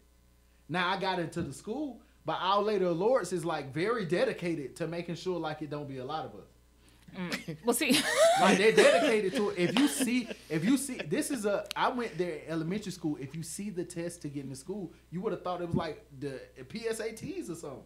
But see, that was a struggle for me in the reverse, because I feel like I can absorb the knowledge. What I can't always do is you can't argue with the test, right? And so sometimes the way even a question is phrased in the test, I feel like is backwards. I know what they're looking for, but they're wrong in the way but you can't argue with the test. So my issue was more so that I feel like you can study for the knowledge plenty, but I just feel like tests aren't always a great way. I mean, you have to learn how to take the test, because if you're like me, you're like, well, no, this test question is stupid. It's stupid. And that's what I'm this saying. isn't how it should be asked. Well, I think that's because we're conceptual. Yeah. I can grasp a concept. But to try to, like I said, the delivery of you getting that information out of me, that's gonna I can apply it too. But like multiple choice, I hate multiple choice. And it's I hate time. it. Yeah. So like when you introduce critical thinking questions to kids in elementary school, and then by the time they take like the PSATs in middle school, and then they take because I don't even think you have to take these other stupid little tests. Now you just take. There's no more graduation tests. So it's like that one test that you take to graduate now. That's just weird. That's so weird to me. But those tests never made sense to me. Because like, so you telling me I stayed in school 4 years just to take a test for you to tell me that I can't graduate? Yeah. See, I'm about to fight and you. sometimes I'm sometimes gonna it works fight the you. other way. A lot of people are like, what's the answer? And they're not conceptual thinkers. They're I don't know what the opposite Yeah, of I went conceptual. to a school. But some people are the opposite. What's the opposite of a conceptual thinker? went You to have a- conceptual thinkers, and then you have what is the other word for That's what I'm saying. non-conceptual thinkers? Non-conceptual. Non-conceptual Some thinkers. people are just like, what is it? It's A or B. It's black or white. And they're like, I'm the opposite of that. Well, you have the people who are conceptual thinkers who can understand a concept Yeah. and aren't necessarily zoomed into the details Right. of it. And then you have the other people who are the opposite. I can understand every intricate detail of it, but I can't paint Yeah, the but whole it gets picture too for you. broad for them. I can't. It's too broad to tell me to Yeah. conceptualize all these details. Yeah. But I can give you every single detail that's in this plan, but I can't give you the Right. whole construct off the rip. So But you have to be taught. You have to be taught how to test. I think you're right. That's Yeah, what but how it do you is. teach It's a a child test to taking skill. test? That's There's what I'm saying. There's tests about that. I mean, They- there's classes for that. They don't even teach teachers how to give tests. They don't teach teachers how to give tests. They give you a test and tell you to give it to. Look, in my high school, I ain't gonna say y'all name, but y'all know who y'all is. Y'all know y'all used to be the lasers. I don't know what y'all is now, but those teachers like knew who was gonna test well. Yeah. So they would come in the classroom and just start writing the answers on the board, and they wouldn't tell you. They wouldn't say nothing. Walk right out the room. That's true. The high school graduation test, science and math, they gave everybody the answers. I just so happened to show up to school late, so by the time I got there, the answers weren't. But I was one of those dudes. I read the question. I would read the answers before I read the question, and then answer it like that. Like, nah, this is stupid. Like, who asked this Yeah, question? that's This easy. answer That's easy to do too. But that's because I was taking critical thinking tests Right. in elementary school. So not only do you have to take this test and get the answers right, but you got to take the test, get the answers right in this amount of time. Right. And a lot of kids, like with the graduation test, like that's an all-day test. Yeah. Like you got all day to take that. When you take the writing part, you got all day to write this. You got all day to do this. You got Our Lady of Lords, you got an hour. You got to take this test and this test in an hour. Mm-hmm. This test only 4 questions. This test is 70 questions, and you got to do that in elementary school. So by the time you get to high school, by the time I got to high school, I would get bored with tests. I would take tests real fast and go to sleep. Mm-hmm. But for the LSAT, it's for both. It's like you have to have both pieces. You have to have conceptual and non-conceptual because logic games are non-conceptual. Like that is detail orientation. You can't apply broad strokes to a logic test. I think I'm traumatized. You have to think through everything. But the thing about that is, and I self-taught. Like I didn't go to a class because I learned by reading. So if you give me a textbook, I can devour a textbook. If you put me in a class, no, boring. it kills me. People I'm the ask opposite. questions I know the answers to, or people I just don't want to learn. I just I'm don't the like it. opposite.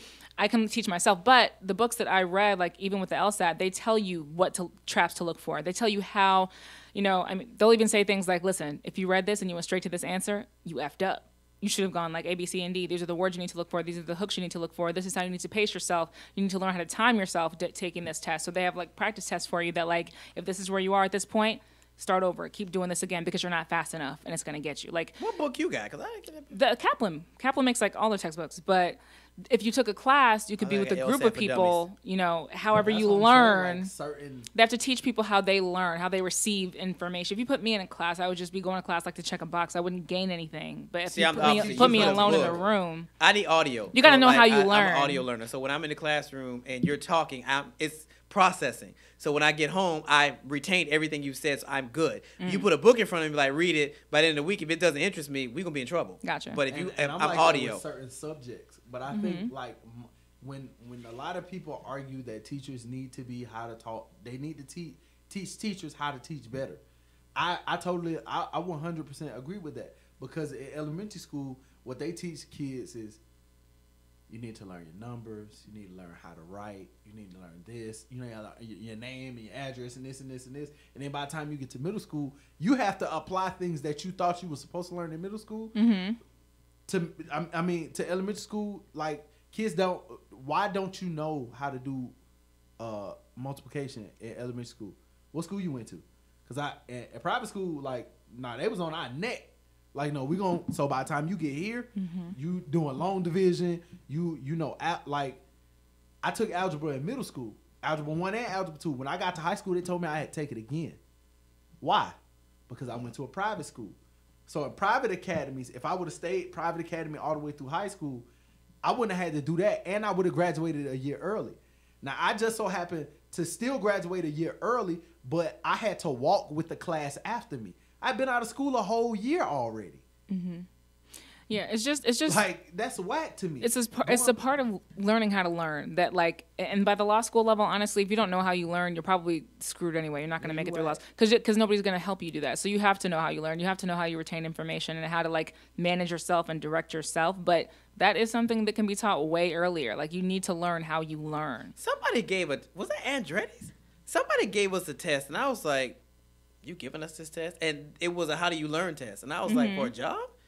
Now I think about it, I was like, that was kind of ingenious. Every job actually does it. So it's like situational tests to test how you react in certain situations. So they call it like an assessment. No, it's a right answer. Like, they give you two answers. There's a right answer. So they'll say there's no right and wrong answer. They lying. But I agree, like, most kids don't know how they learn because most teachers don't know how to teach. They assume, like, you go in and, like, you study a lesson plan and, like, you go over some stuff and then you go and you just talk to kids. Because that's not a part of the curriculum. Like, the school boards don't put those sorts of critical thinking skills in the curriculum. There's, like, French Revolution in the curriculum, or there's, like, the Revolutionary War in the curriculum, or there's, algebra in the curriculum, or there's a certain set of type of division. Those are the specifics in curriculum, but the curriculum doesn't have how does this person learn? Where's this person challenged? Does this person express themselves easily in speech? Do they write well? Like, I could write essays all day, and I'd rather do that than actually be in a class. Like, certain people have different aversions, and we don't customize education like that. So everybody has to learn the same thing in roughly the same amount of time, and people just learn to kind of get through the system. Well, I guess the question is, though, but I would assume that curriculums are created based off outcomes. So you create a curriculum based off what they're going to encounter when they get into the real world. You would think. That's what you think. So if at this point, that's what we got to do. We got to decipher what are they encountering when they get in the real world, which is kind of what we've said the last couple of weeks when we talked about education, that they're not encountering manufacturing plants and things like that when they get into the real world. Now they're encountering, God, it's so much, like customer service gear. They're encountering more entrepreneur type stuff when they get into the real world, which is not really what our curriculums teach. Well, so the problem is, who would teach that? It just has to be part of the curriculum. Like, there's critical thinking class. There actually are critical thinking classes in college. Why can't you put them in high school or in middle school, where it's like, listen, you need to, like they put you in situations to check your feelings. They even ask, like, some philosophy questions, like, okay, you're on a railroad train, you're an engineer, you can kill one person and just don't touch it, or you can save 6 people and move the steering wheel. And it forces people to ask themselves, what are my values? How do I make decisions? How quickly do I react to decisions? How do I justify? Like, you put people in situations, and that was actual class. I just think it needs to be way earlier so people know how they learn. You need to, like, throw somebody in front of a movie and see if they can remember it. And then throw somebody in front of a book and see if they can remember it. I thought you said throw somebody in front of a moving truck and see how they think. I was about to say, ma'am, isn't that a bit extreme? But that's what I'm saying. I don't think that the teachers that teach those classes in college could teach in high school or middle school. High school, maybe, not middle school. No, I don't think that they know how to. You got to think about how deadly it is to, like, stand in front of a high school class. Because I volunteered in high school, like, trying to, like. I did once too. I loved it. I would have been a high school teacher. Deadly. It is dead, man. Look, man, those little. These knuckleheads. Demons. Look, I went to South Atlanta High for, I think, 2 semesters. I loved every minute of it. I had a phase 2 chapter there that I did. I actually loved it because I could shoot them straight. And I told one, I'm not gonna lie, I told one girl, I said, look here. They couldn't get through to her. And it was like, Mr. Rice, can you please try? Oh, okay. Come here. Unless you want to be sliding on somebody's stripper pole for the next 20 years, you need to get out of high school. You've been here since, I think she was 19. You've been here too long. You need to get out of here. It resonated. I was able to shoot her that straight. We were cool like that. It resonated with us. Like, how'd you get her to graduate? What about the boys, though? The boys were actually, demons. When I had the phase 2 chapter, I had more boys than girls. Teaching, like, you also gotta, like, remember who teaching your classes. It ain't us. Mm-hmm. Like, the people that's teaching those critical thinking classes in college, they not us. I don't. Sometimes most of the teachers that I met in college, I know they couldn't teach in high school. I know they couldn't. I mean, it depends on where you put them. All right, so we're gonna take another break. When we come back, we're gonna look at the military, but I'm not gonna tell you what we're gonna look at the military for. You might want to stick around. The leadership been with the host, Ricardo D. Rice.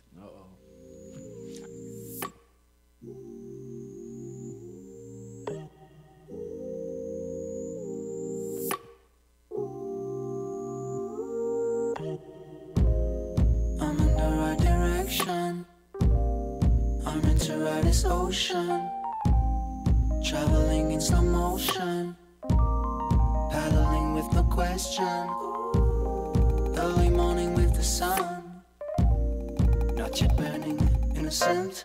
I try to be a good son, myself 100%. Oh.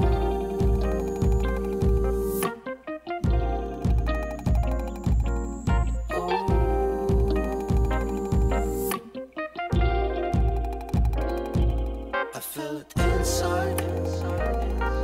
I wanna reach that. It's somewhere inside. I wish I reached that. Skyline, skyline. I wanna reach that skyline.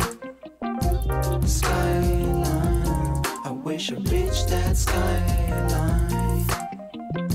Skyline, I'm gonna reach that skyline. Skyline.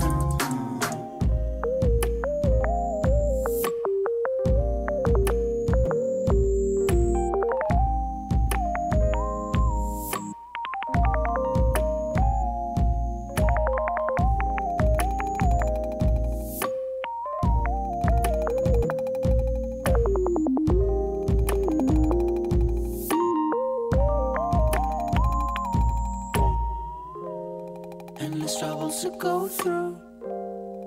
They're strewn in the city. Daily struggle to be true. Betray authenticity. Poison all around, but still I will take another round or another ride until we take off from the ground. I feel it inside. I wanna reach that. It's somewhere inside. I wish I reached that. Reach that skyline. Skyline. I wanna reach that skyline. Skyline. I wish I reached that skyline. Skyline. I wanna reach that skyline.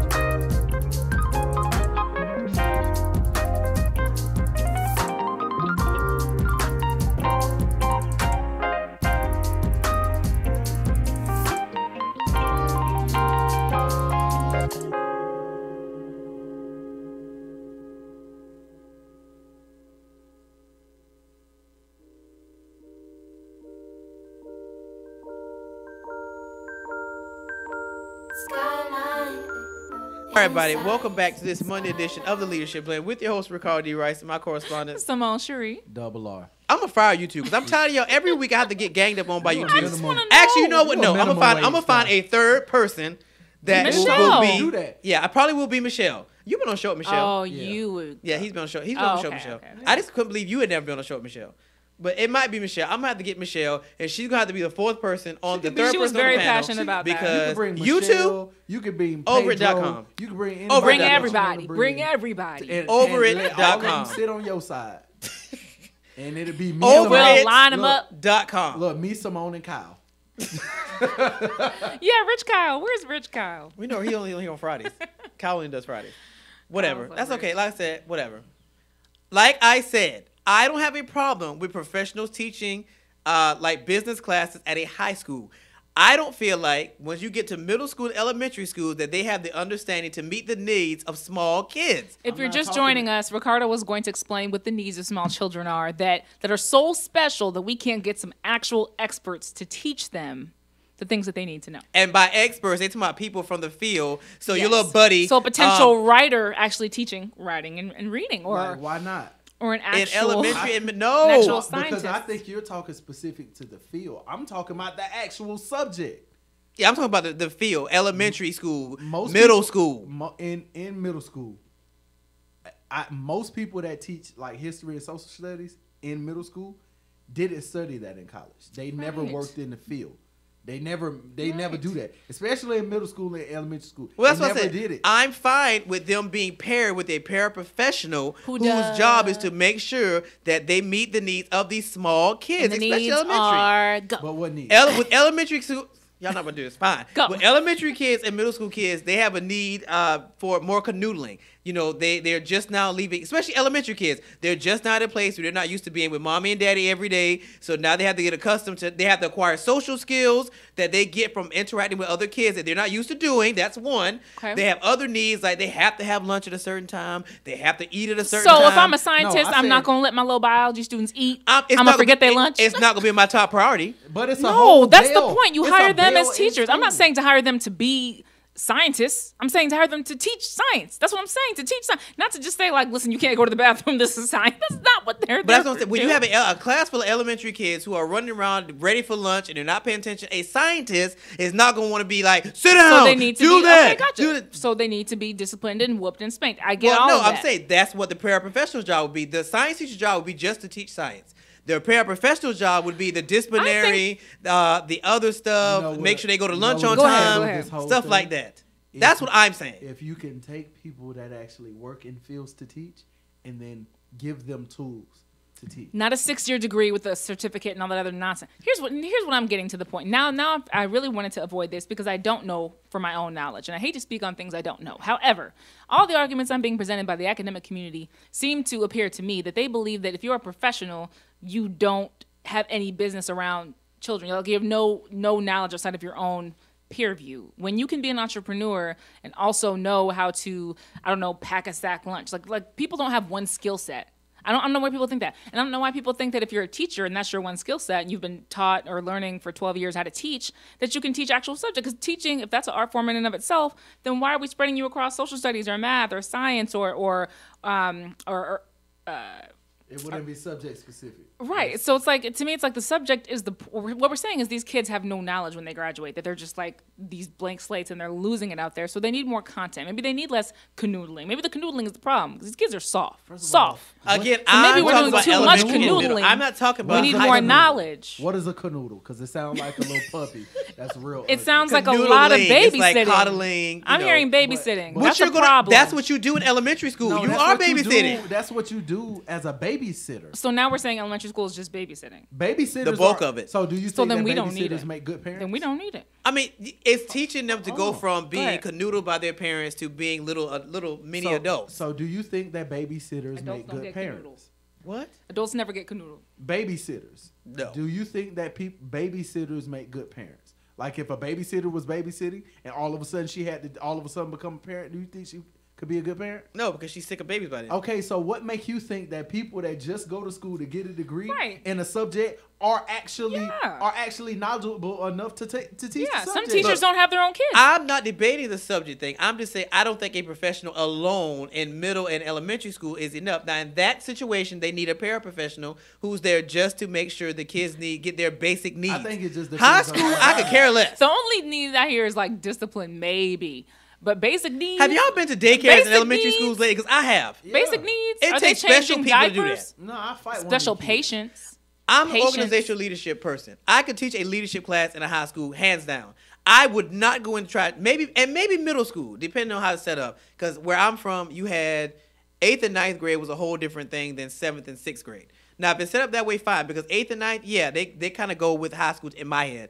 Anything beneath 6th grade, But think about You're this. not gonna Leadership, teach the kids. type of leadership you're teaching elementary school kids is very different. That's not real leadership. That's more like don't hit back.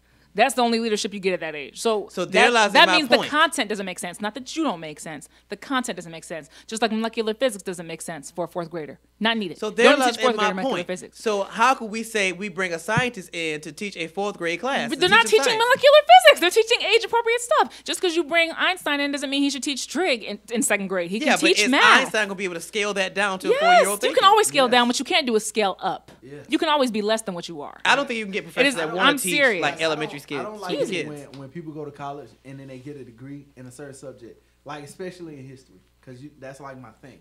I hate it when people go get like degrees in African American studies and haven't done. I've anything never in the understood the field. purpose of it. I'm not even gonna lie. What is the? I know. I'm not knocking it. I'm just get them. I'm not knocking Get it. 'em. I've just never understood what exactly are you supposed to do with that degree. See, everybody isn't in. So that's what I'm saying. You get a degree in something. Actually, now I'm putting that out there. If Michelle was here, she would say every degree isn't to do something with. But How you gonna quote Michelle after meeting her one time, being on show her one time? I got a That's gist. what I'm saying. What the question does become: what is the field of African American studies? Like, what field do you go into? Do you go into travel and conservation and like what do you actually do with that? The thing is when you have those people that get degrees in African American studies and then think they could teach.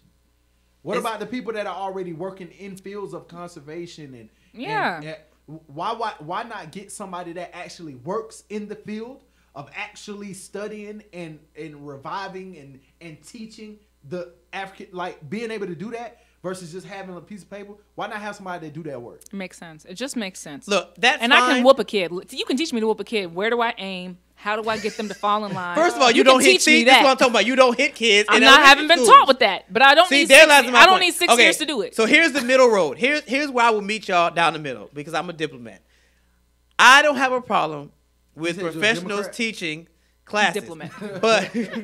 but I do feel like if they're going to do that, they should at least have to clock certain amount of hours to understand classroom dynamics. Sure. That's I said that. Sure. I said I'm with that. There should be something that because you this is the thing in business. When you work in business, your goal in business versus your goal teaching somebody business is not the same.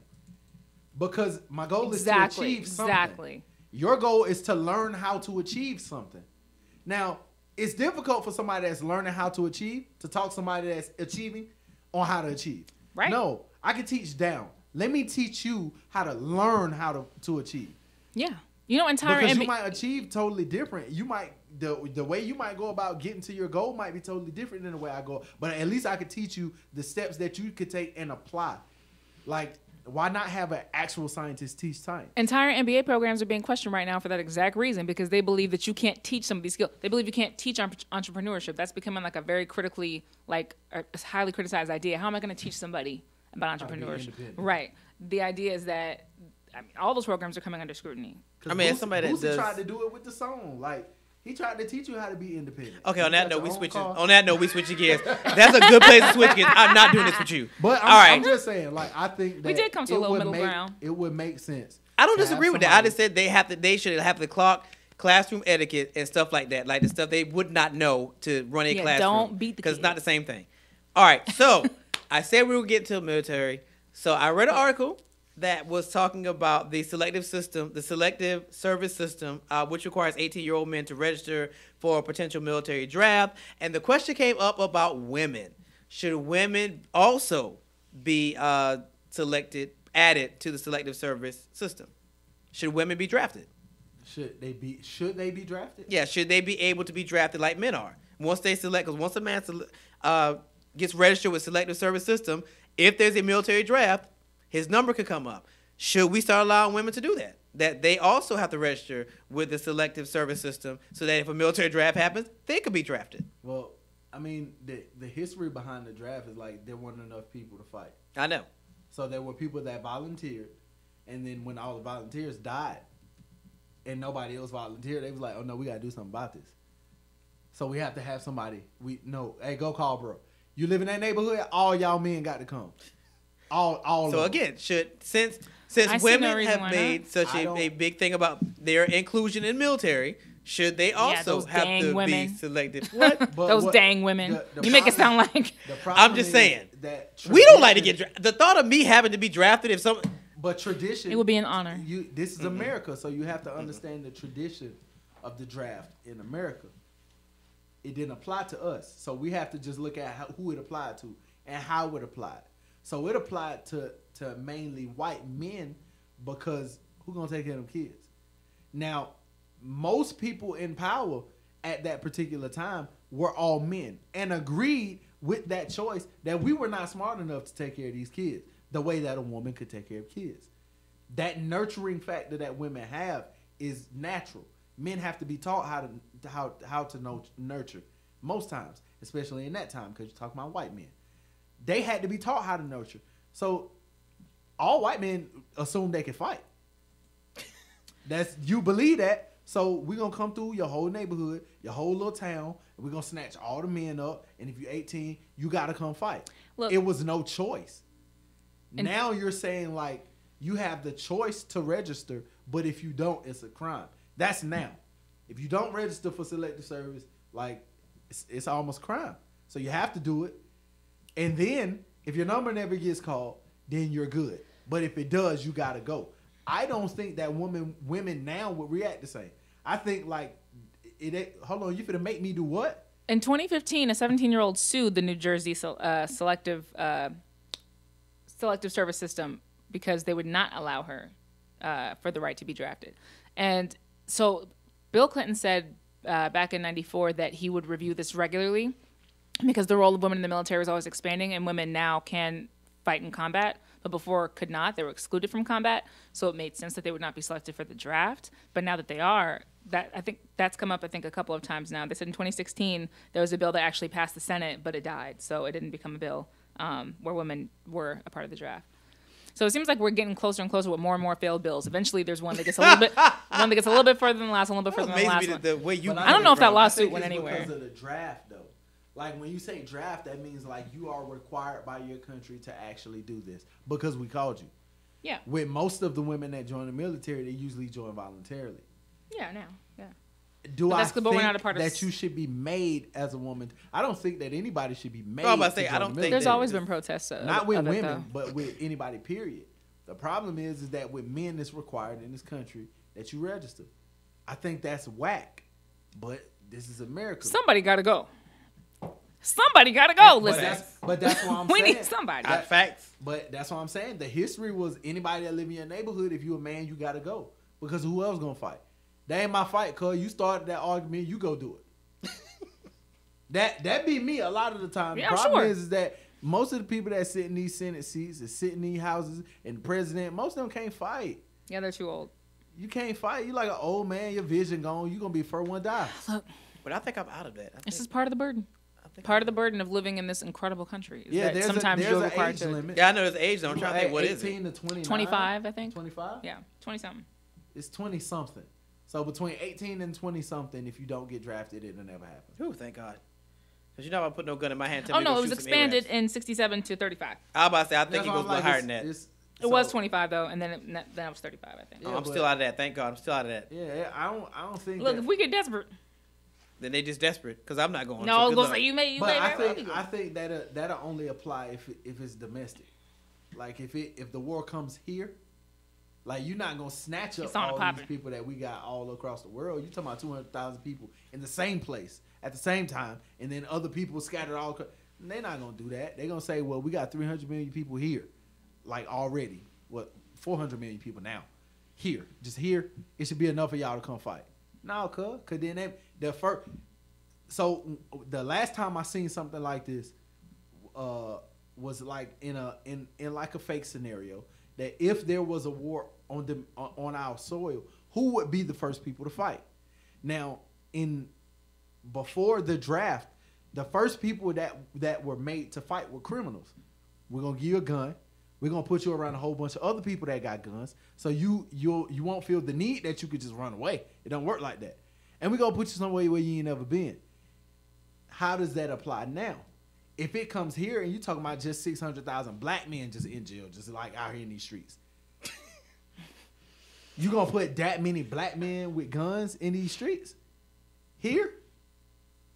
They might be on the other side. Listen. Like, okay. Wait, and that is a felony, that is treason. I'm just saying, like, and it should not be encouraged. Here's the reality. I'm not encouraging it, but I'm just saying, like, in certain scenarios, like that would apply. And that could, yeah, and that. And then you talking about all these other people that are in jail because you just talking about domestic. I doubt they're gonna call. And do you know me. This is a situation where your actual total legal status doesn't matter? So if you're not a natural born citizen, I mean, you can still go and sign up. You can come on. Oh, good grief! Yeah. So hopefully we won't there will give be you enough anything else. volunteers. We'll let you go fight on behalf of a country That's always been the case. Yes, it's always been the case. Oh, blood Lord, pays for citizenship. They let you. My dad came to this country and joined military for citizenship. Absolutely. They will let you join our military for citizenship. and it's a valiant thing. And Even the though only reason when you think about it, like, hold on, what? Like, I know, right? How do me- you? Because if you join the Because it's the military, they greatest sacrifice. assume that you're a viable part of the society. and you are. I mean, the only reason we're all sitting here, citizens, is because the colored troops, the colored regiments, Facts. people, the That's blood true. paid for the citizenship. Because they wasn't gonna give it to us. We were still gonna be 2/3 or 3/5. 3/5, 2/3. A little piece. Three- So we're saying that we don't. Neither one of y'all, surprisingly, have a problem with women being added to the selective system that they can be drafted. Yes, If no that's- problem. Drafted, I think if you want to join, you can join. Drafted is something different. Ideally, though, Well, men don't have a choice. Like they're Know what I'm supposed to saying? register. Now, So if you create something like that for women and then tell women that they don't have a choice, I want to see that argument. I think wanna that's hear fair. it. I think that's fair because the draft. Well, the draft could always be that we don't fill up those numbers. Like the people that are in that pool, there could be enough people voluntarily in that pool that's not necessary, or that they. I mean, when they do the whole lottery system thing. But I do think that's fair. And that's women's why roles have drafts- expanded in the military. That's why drafts not as popular as they used to be. Like they don't do them every year like they used to. Well, they never loved the idea. Yeah, but nobody ever liked people it, had to do. I mean, what are you going to do? I was going to sit here and die. yeah, because nobody's That's- defending the border and or that's nobody's where- going to fight that's wars. where I you see mean, numbers in other military sects. So you assume like all the men were getting drafted to the Army or the Marines, and then you start seeing most women join the Marines, and then women join the Army, and then now you got like the Navy. You got mad women in the Navy, mad women in the Air Force, but it's only like 4 of them that's like pilots. Like everybody else like do something, and like it's a couple of y'all that's for the Red Cross. You know what I'm saying? Like y'all ain't popping. don't like forget that. the band because I started joining the Air Force just to be in the band. Look, let me tell you something. Oh, that would have been wonderful, Let me tell Ricardo. you something. My That one of was my a truly missed opportunity. one of my mentors did it. He was like, "Look, go in. Your sarcasm is duly noted and I was deleted." serious. I'm serious. Anytime Double R laughs, I don't like it. He ruined it, but I he's was an idiot. serious.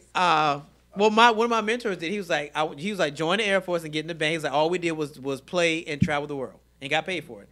I was like, I could do that. Now, but see, would you end up on the Titanic, like having to go down with the ship? Look here, if I was on the Titanic, I'm asking. I'm stabbing everybody to get to one of them little lifeboats. That Did go you know off the side. they remade the Titanic? I know this is a slight deviation, but they're making a Titanic too. What? Yeah, Yes. we're making that boat. Oh, good. Lord. And what is the story gonna be?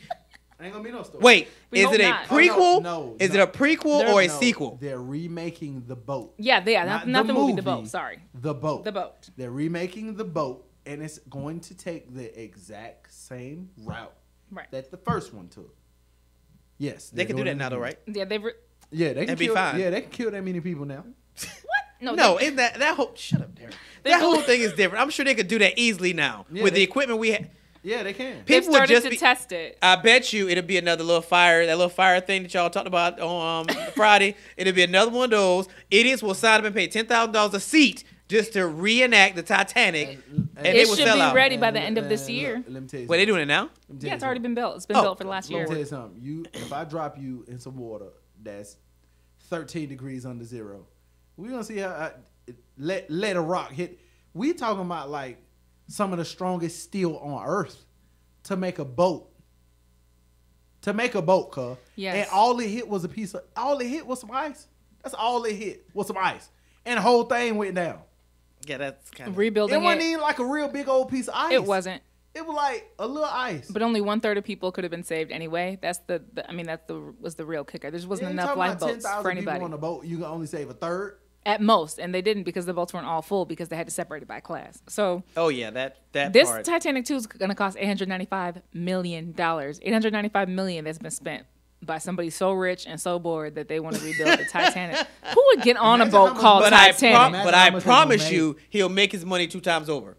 Because people will Who pay would get just on a to boat enact that. I called the promise you. Titanic? He gonna make his money 2 times over. 3 times. Because people just want to have the Titanic experience. I promise you. That's like naming your child Ted Bundy. Like, why would you do that? Why would you put that in the atmosphere to just call something like? Because when you Again. got money like that, you can do what you want. When he makes double the money from everybody want to reenact and have that Titanic experience, Betty make a $2 billion. Betty make a $2 billion. easily. And I bet you it'll be sold out once they start selling tickets. I wanna bet see money. these I bet fools. money is probably like Russell Brand. 840 rooms. I mean, this thing looks. Yeah, it's probably Russell legitimate. Brand. I'm telling you, he gonna sell out Ain't that this. his They name, put up Russell tickets. Brand from Virgin. What's his name? Richard Branson. Richard Branson. I bet it's him. Either him or or the boy from Tesla? You can't pay me. Elon Musk. Oh, he would never waste his time for something like No, that. He's trying to build underground tunnels and rocket ships. I think he probably done built the Titanic, but it's like it's solar. It's like I wouldn't- a solar panel. I wouldn't put it past him. I mean, that can would achieve make sense. anything. I mean, they could. I mean, all the money he Elon's done the made. man, sense. but he's laying people off right now on Tesla. Really? Yeah, he's upgrading the robots. He's got to lay people off. He sent an email. He's like, sorry, boom. And they sharing that He's tech. such a G. They sharing that tech because I seen something Things you on can the do. news, like they were showing these new Amazon plants. Like, Amazon. Would you take a free ticket on this Titanic? It can hold up to free 2,900 people. If it was free, would you do it? Would you do it? He considered it. So he doesn't say But yes. would you if you considered get a it. free Let me tell you ticket? something. Maybe If you put 2 that- free If tickets. you put that ticket in my hand, I'm in Buckhead at St. Regis. Hey, cuz, I got done. You're selling it. I'm scalping. Okay, you're selling. I'm Okay. scalping. Would you do it for free or for money? Would you do it for money? I do it for money. How much money would it take for you No, to get I on do the it for the Titanic? check. I do it for the check. How much? There's a theory that 300K. It honestly wouldn't take a lot. I'm not even gonna lie, because I would It's not gonna actually. take 300K? It wouldn't take a lot. I don't know what you talking about. I can't swim. I need Oh, at see, I can least swim. 100. But trust me, I'm packing everything I can think of. You can from, swim, but you can't swim the Atlantic. I'm taking everything I it's can think below of. It's under 13 degrees. Like Yeah, but negative 13 degrees. Now we're talking about it's no different than going on a cruise ship. Like you could go out on a cruise And ship. why I don't do and- cruises? and I don't think do. anybody look, with our let me pigment tell you did. something. I don't do cruises. I do. I took 2 of them. Let me tell you something. I seen Loved every minute of 2. I seen a whale eat a walrus one time. He A didn't even what? chew. Like he just came up out the water. Yeah, they Just tried like to that really. and went back down. Was that Yeah. TV or was that a movie? No, it's a documentary called Life. Listen, Look, let me tell you something. They tried to release the day footage. you see that, dog, I believe seen it. a seal come out. I'm talking about like they were showing the circle. So a seal just came up out the water. Little penguin was chilling. Came up out the water, scooped up the penguin. Y'all. Then the whale came through, and it was a little. It wasn't a wars. It was a couple little seals, little with the face with the, and bro just came up and bit the ice like. And just went back down. I'm like, look, you not finna catch me out there. No, that is my Except only fear and my for biggest 100,000. fear. What? Being in the whale of Cetophobia, Jonah? a whale. Cetophobia. It's my only fear. It's my biggest fear. Yeah, Is because you know whales. if a whale hit anything, Just the thought. look at how big like baby whales are. I'm surrounded by idiots. Like not I'm Listen, surrounded by idiots today. I I'm read saying, so read it's like the killer whale. All right, so Jonah. so you've never hello? taken. Hello. Look, No. So You got- do realize that's Geronimo. a parable. It's just not a like parable. Moses parting the Red Sea. That's not a like parable. the whale, Jonah being Lord, in the forgive whale him. of the, He's of the blaspheming. belly. That is not a parable. It's in the what? Listen, I don't care. I'm a Christian. I am a believer in Jesus Christ. That is not a parable. That is truth. It's real. So you think that a man sat in the belly of a whale? I believe that there's a God who's omnipotent and omniscient. That's as crazy. I didn't ask you nah, that. I nah, didn't ask same you that. idea. I asked, Same no, idea. It is not Yes, the same I idea. do. Yes, I So do. you're telling me that you believe Yes. that a man Yes. survived in the belly It of is a in whale. the Word of God. Yes, I yes, absolutely and believe I can show it. you the whale that it happened in. Do it. So that whale, Do it. I that can't whale believe. was called. I don't know how to say his name. Geronimo? No, it's this whale right here. It's called a baleen. That's what it's called. Beijing is a hairdo. No, it's called a baleen. It's called the blue whale, believe. aka a baleen whale. This whale is 98 feet long. It weighs 180 metric tons. You know their tongues weigh as much as an elephant? So again, Whale. you're telling me Hold a man survived in the belly of that. Yes. This It's is- in the Bible. it's Don't the question. It's not me. I largest- didn't make it up. It's in the This is Bible. the largest whale. I'm shocked at you. No, I thought you were a it's the believer. largest. I am a animal believer, on but the I've planet. also learned that some of this stuff is But just you parables. discount the Word of God? No, all Where some in of the this stuff Bible is does it parables. say, by the way, this is all a parable? You show me that scripture. You really It want ain't you, there. you really want to go there? It ain't there. You really want It's to go not there? in the Word. Because you know what? They Tell go, me. You know, I'm not I'm in gonna do this with you. I'm not going to Lamentations. do this today. I'm in All right, it's Ezekiel. 2 Help o'clock. me find I'm not going to with you. But when we get off the air, I'm going to ask you a question, and that's why what made me change our mindset and that kind of stuff. But then what I'm saying though, like, Okay, we got to go. It's 2 o'clock. I'm not dealing with y'all. Most- All right, so everybody tune in to my TV show that comes on at 3:30 on the Now Network. Check your local listing for times and stations. If it's not in your city, you want to stream it on the nownetwork.org if it's not in your city. And we'll see you on Friday, same time, same place, on the Leadership Blend with your host, Ricardo D. Rice.